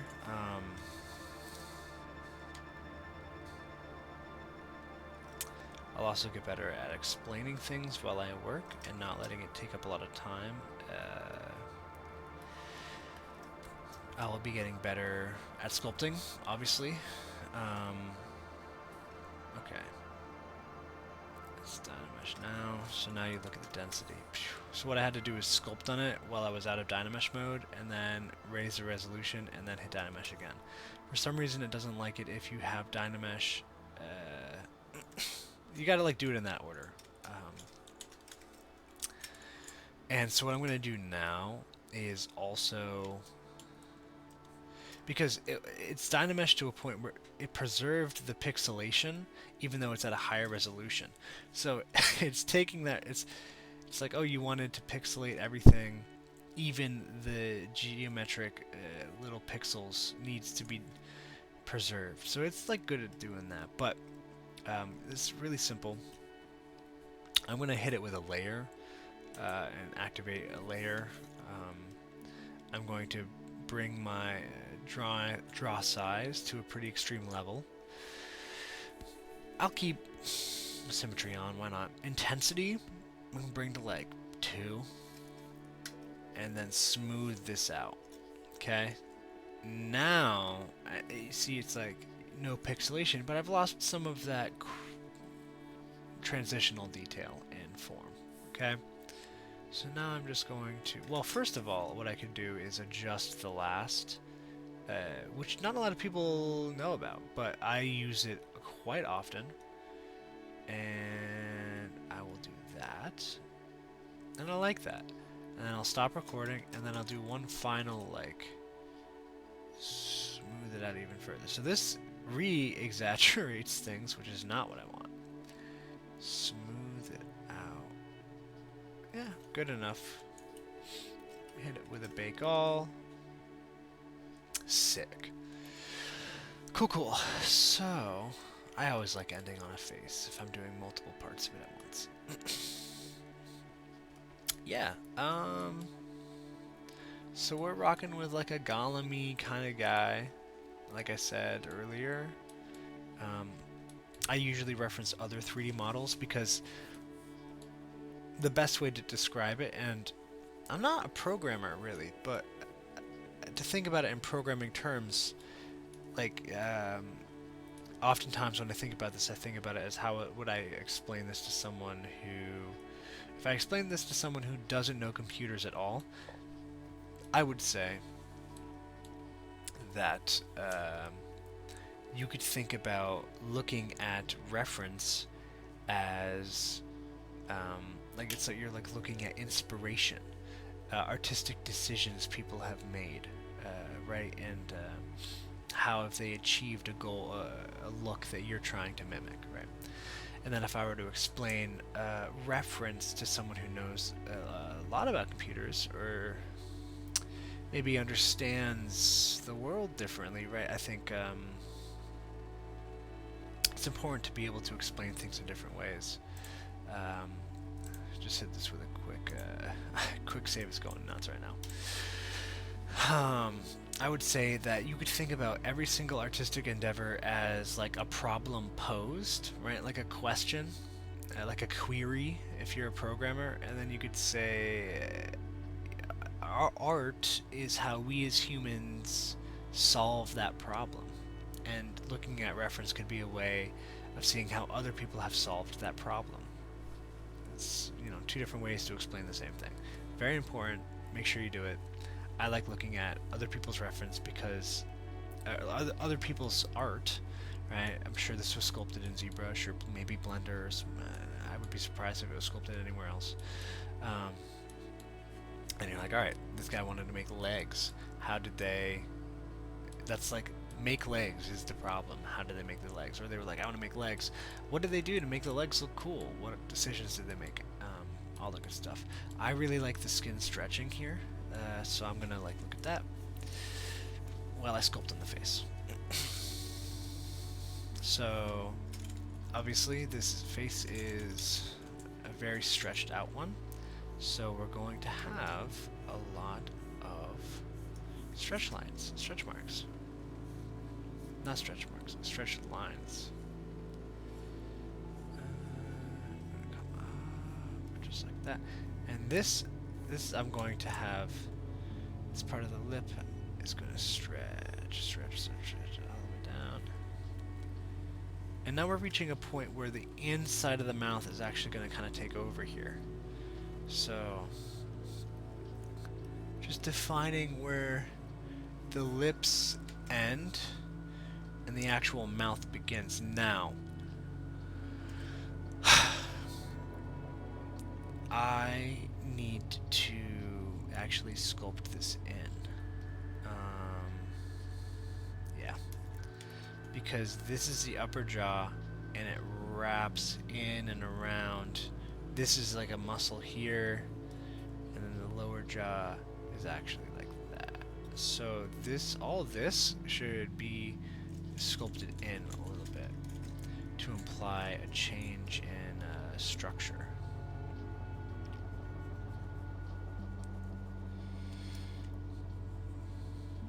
Because it's a pretty wide mouth, they're going to be, you know, anyone viewing this is going to be seeing inside here. A little bit goes a long way with this. It doesn't need to be crazy.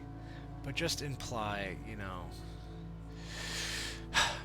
especially when you draw people or anything recognizable, unfortunately doing it right doesn't get noticed nearly as much as doing it wrong.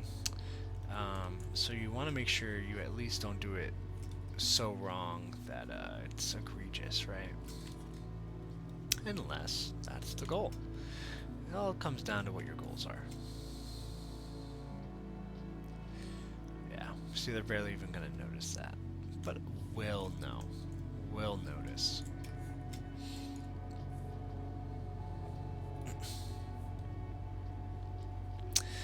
Alright, and again, for this nose part, just going to sculpt in a little bit. I'm definitely not going to go too crazy with that, because it's just not needed for my purposes.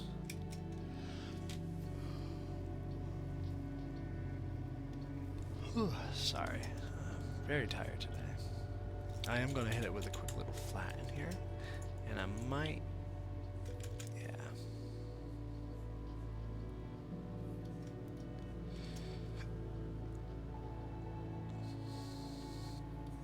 That's not bad. Kind of coming around and then sculpt up. Yeah, and then I'm going to define that inner edge a little better.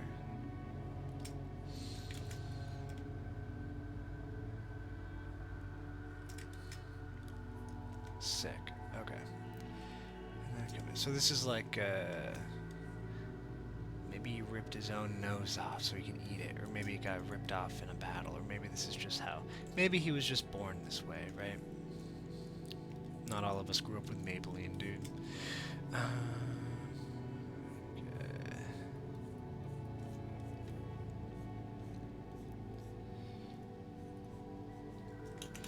Especially around the bony parts, I want to kind of make a little more exaggerated here. And then transitional points where like skin kind of has hung over, not hung over, but this creature's emaciated and there's almost more skin than there is space for it to be. So it kind of creates this overlapped look where it's like folds of skin almost hang and fold in on themselves at extreme points of transition and like angulature of the skeletal structure, right? So that's going to be a mixture of sculpting in and sculpting out for this kind of thing.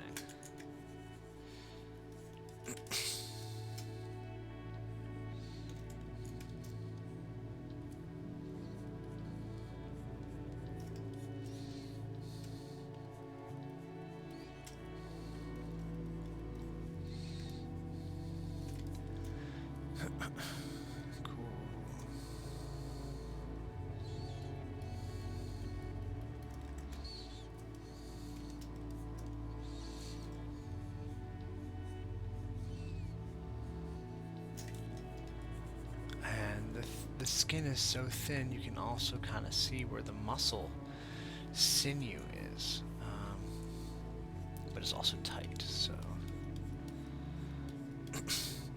like the more stretched the skin becomes, the more stretched anything becomes, the more like stiff it is, and the more is required to actually like manipulate it. So skin will actually hide some details, skin if it's like stretched tight. So like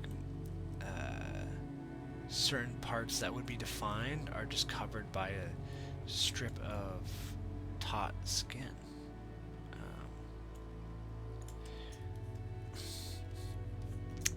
It becomes its own defining feature.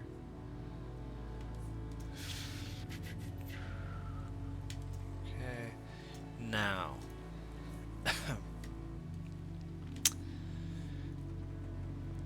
do I want to go crazy on skin yet, really? Maybe not. Maybe I still should focus. In the past, one of my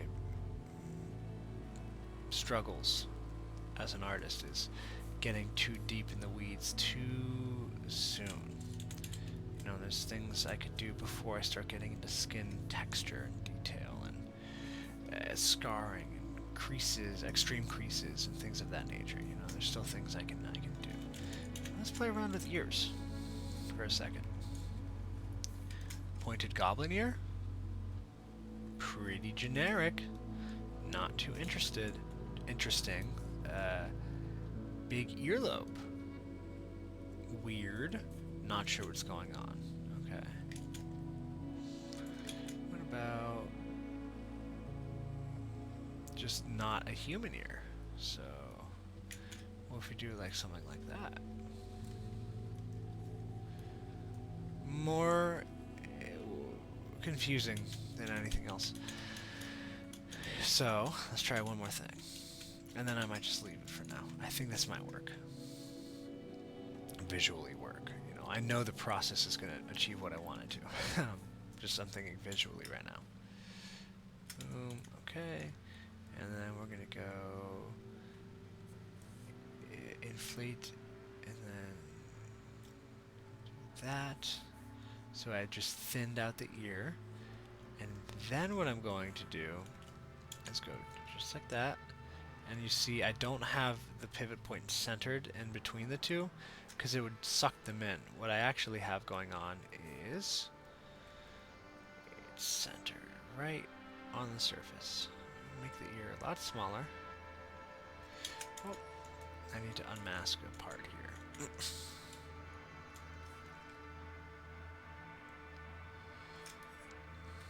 And what I'm going to do is make this a lot smaller. Alt, so I can adjust the pivot point of the gizmo. Compress it in that way and that way. Then I'm going to push this back out.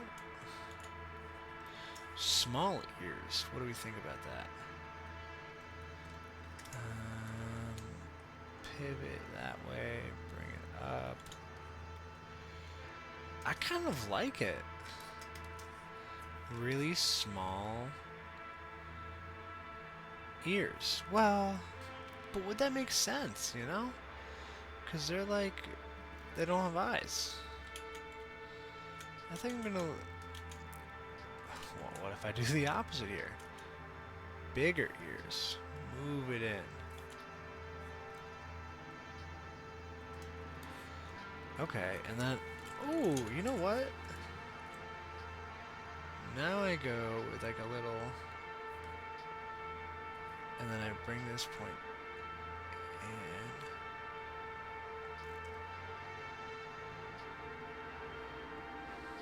in. Okay, now we're kind of getting somewhere. I don't really like... might be another moment for acupoint here.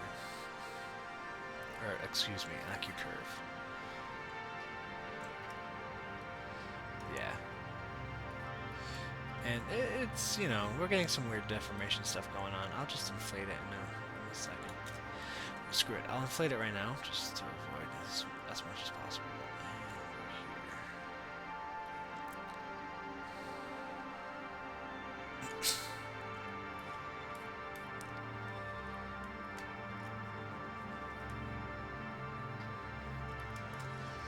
I'm a fan. I think this could stand to actually get brought in a little bit, though. Yeah.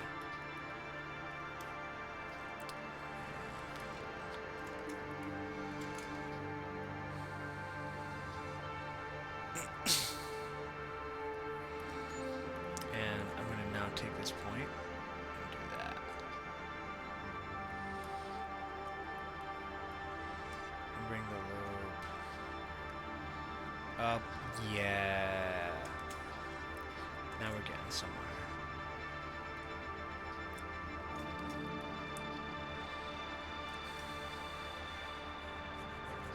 I'm going to smooth things out considerably. I don't really care if it loses detail right now because I'm changing the form so dramatically anyways that it's going to require a new detail anyways. So, zoom in on the face.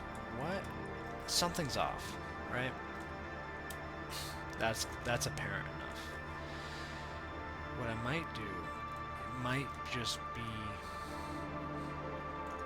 the position. So I'm going to go solo here. I'm going to just mess with... Oh, I got acucurve activated still. Oh, brush, auto, yeah.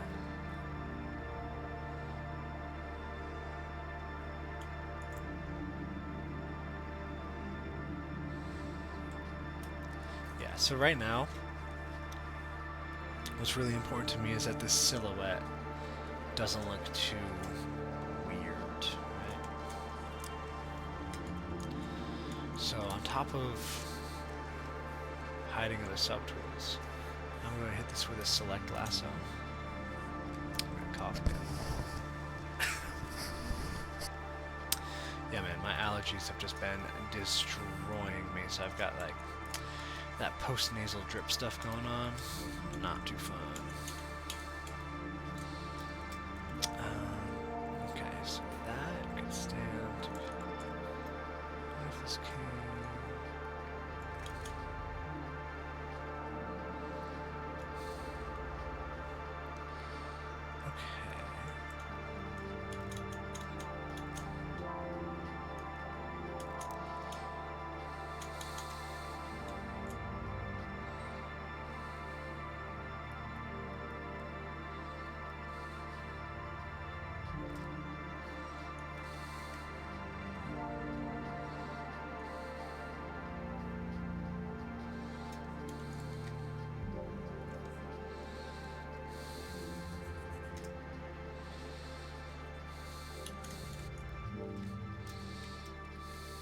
Okay. When I'm having a hard time, awesome. When I'm having a hard time with masking because it like masks the opposite side,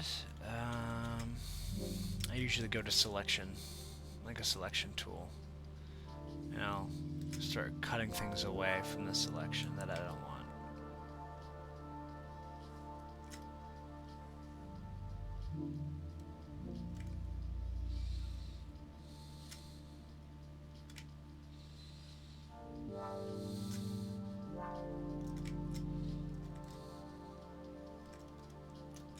Yep, just like that. And now I can come in and just fine-tune that.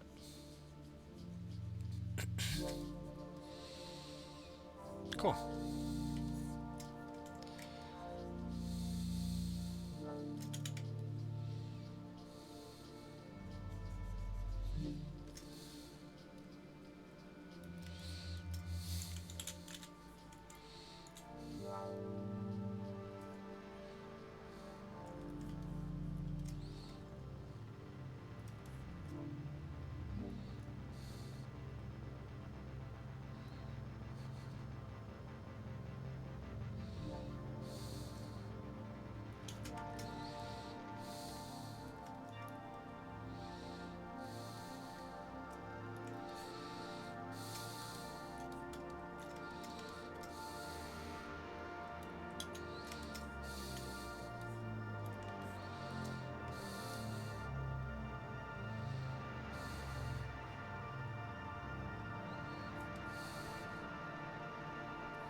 It's looking like it makes a lot more sense now.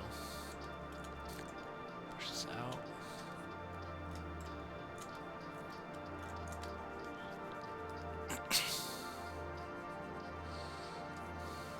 So that's definitely more goblinoid kind of vibe here.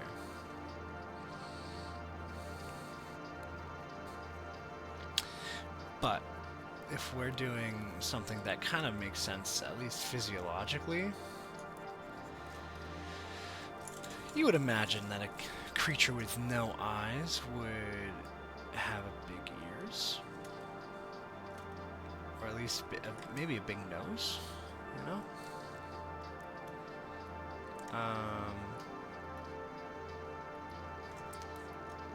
Yeah, again, it's supposed to be like a kind of like a inspired by a Grimlock, right? It's kind of like the vibe we're going for. However, and if you look at the images of that, the images that I found, this guy has really small ears and his nose has been cut off, so he has 0 senses. You know, doesn't hear good, doesn't see good, probably doesn't smell anything, at least well. This creature does have pointed ears, so that's kind of like at least I had a similar idea. Oh, same with this guy. Alright. Honestly, swear to God, did not even really notice the ears when I looked at the references earlier. So I'm glad I had the right thought.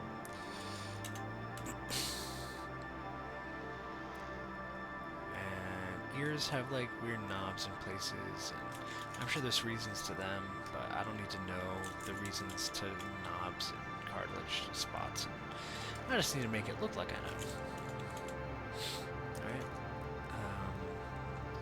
If any art recruiters hear that, I'm totally kidding. I know exactly why I'm doing everything I'm doing.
You see, it's not really enough to just like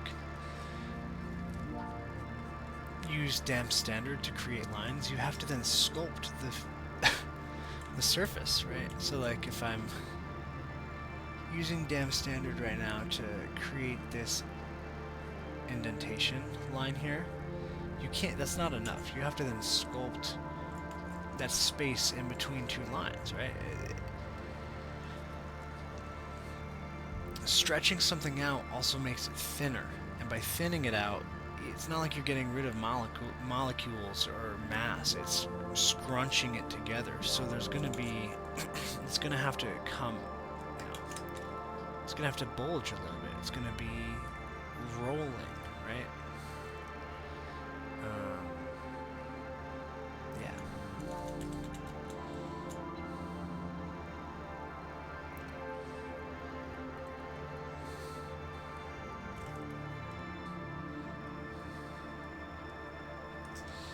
I'm just creating that clear line where like the lips are.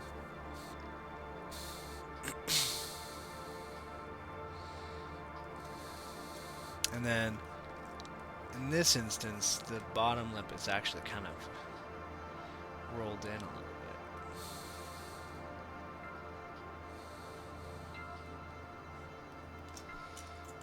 And just kind of form this out. I'm nowhere near done with the wrinkles and lines of the face yet, though.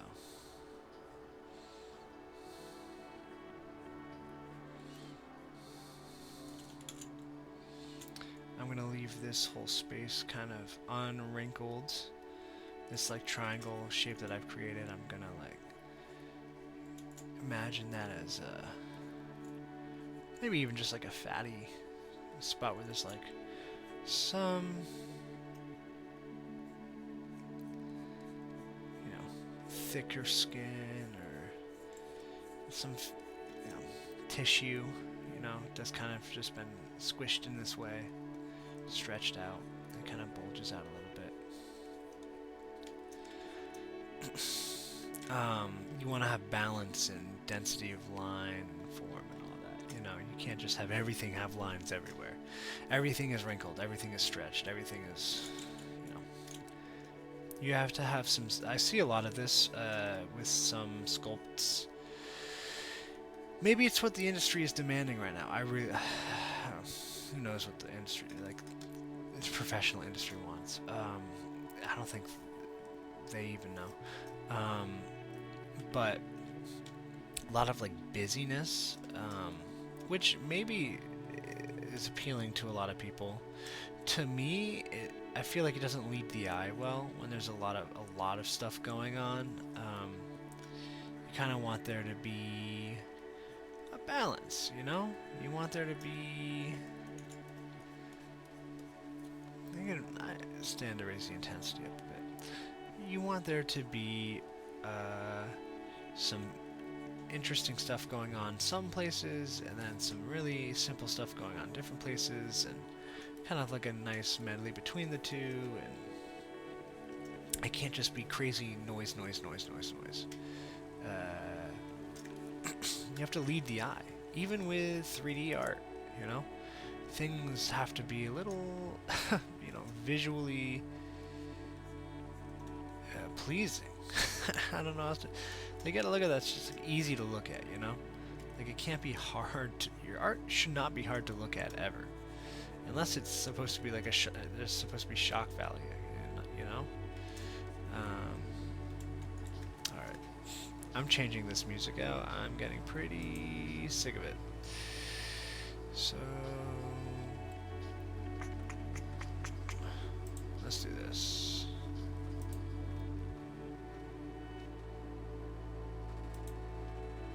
2 hours. Nice.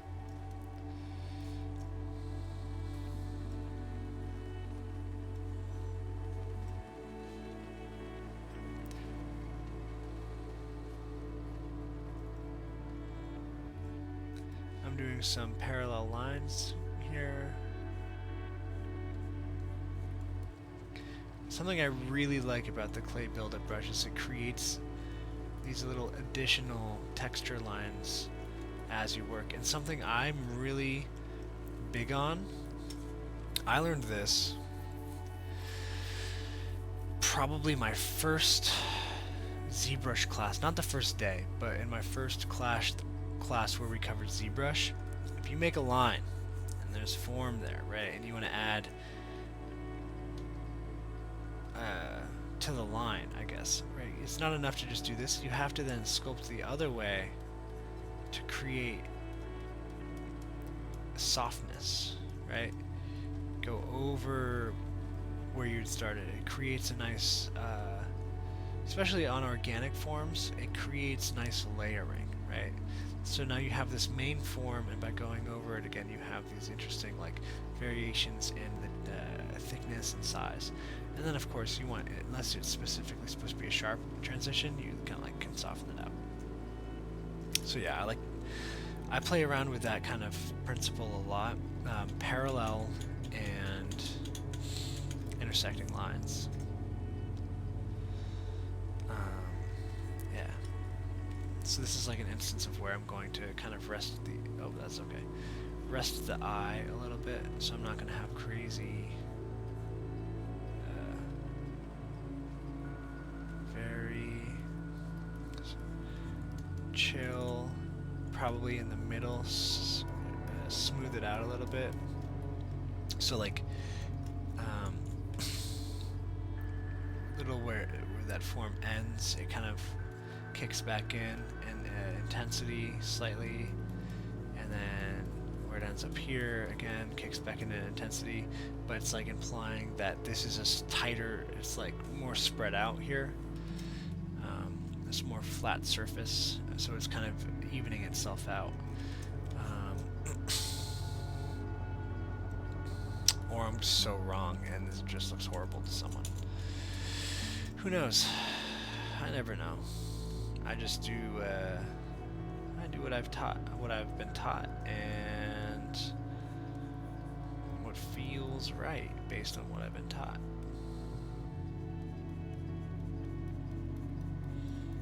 There's like some guiding principles I have, and then the rest is just exploration. I don't really care what level I ever get to as an artist. There's always going to be exploration, you know? I think the moment you stop exploring and learning as an artist is the day your art will become stagnant. And the good news in that is if you never stop, then you'll always be getting better. If you always accept that there's something out there you don't know, if there's someone out there you could learn from, I mean, the list goes on. I'm just going to hit it with a auto mask, back face mask, because I feel like sculpting on the back of these ears right now would normally cause the front to get all weird. Gotta hit with that weird angles to hit those hard to find places in ZBrush sculpts.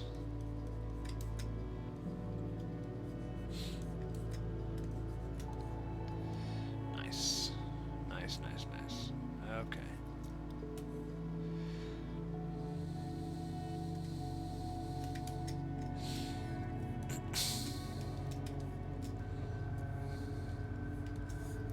Alright, I think we're going to finish up with the gums and then call it a day.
One last thing here.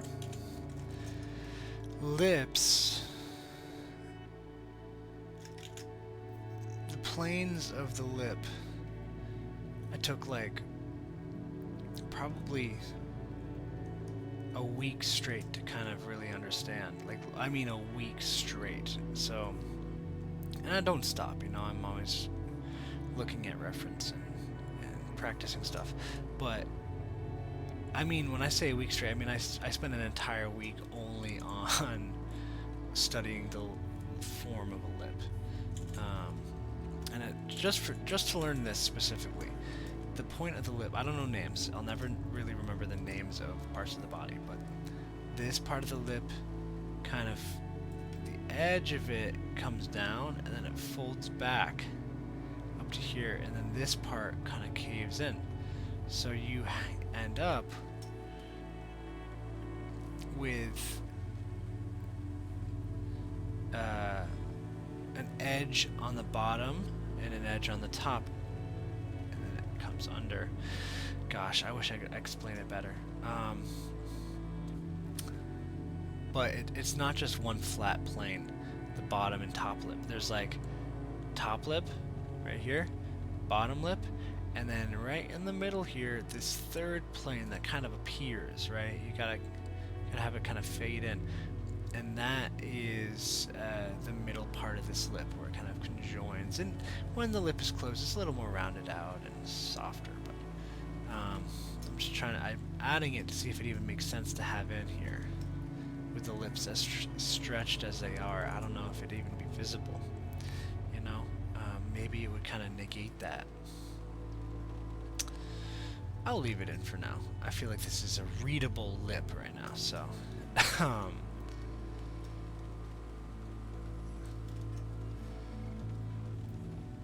Okay.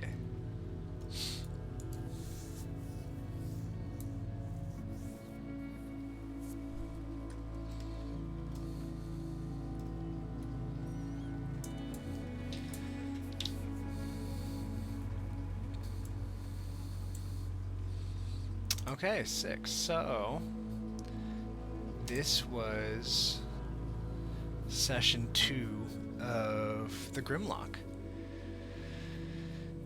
It's again like a D&D kind of creature. It's meant to be used in like mini, as a miniature for like tabletop stuff. When it's finished, it's one of many that I'll be doing. And yeah, the last couple days have been busy, so I haven't been able to get to sculpting. Not a common occurrence, but of course it happens right when I start like streaming and posting my videos. Of course, there's a couple days that come up that I can't do it, but I'm pretty consistent at getting to the workbench and the tablet and getting on it. So you can usually expect, if you're watching this on Twitch, 6:30, getting on here and streaming my process. I'm getting better at talking during it. I think the first video I didn't talk at all.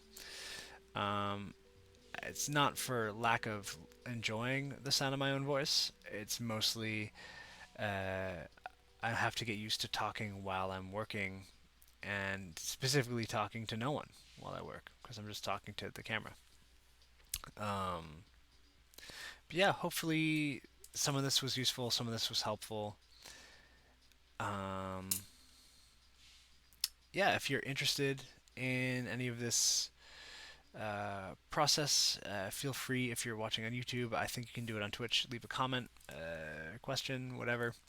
I'll do my best to answer. I also sculpt suggestions. You know, if you have a request, feel free to put it in. I'm more than happy to do that as well. And yeah, I appreciate it if you made it to the end. If you're watching on Twitch, pretty sick. Thank you. If you're on YouTube and you made it to the end here, also pretty sick. Thank you. I appreciate that. Yeah, I'm going to be here forever. So feel free to tune back in tomorrow and hop in the chat and ask me why I'm doing what I'm doing. If you have something to critique, feel free to critique. Yeah, I'm open to all of it. So thank you for watching, and I'll see you guys in the next one.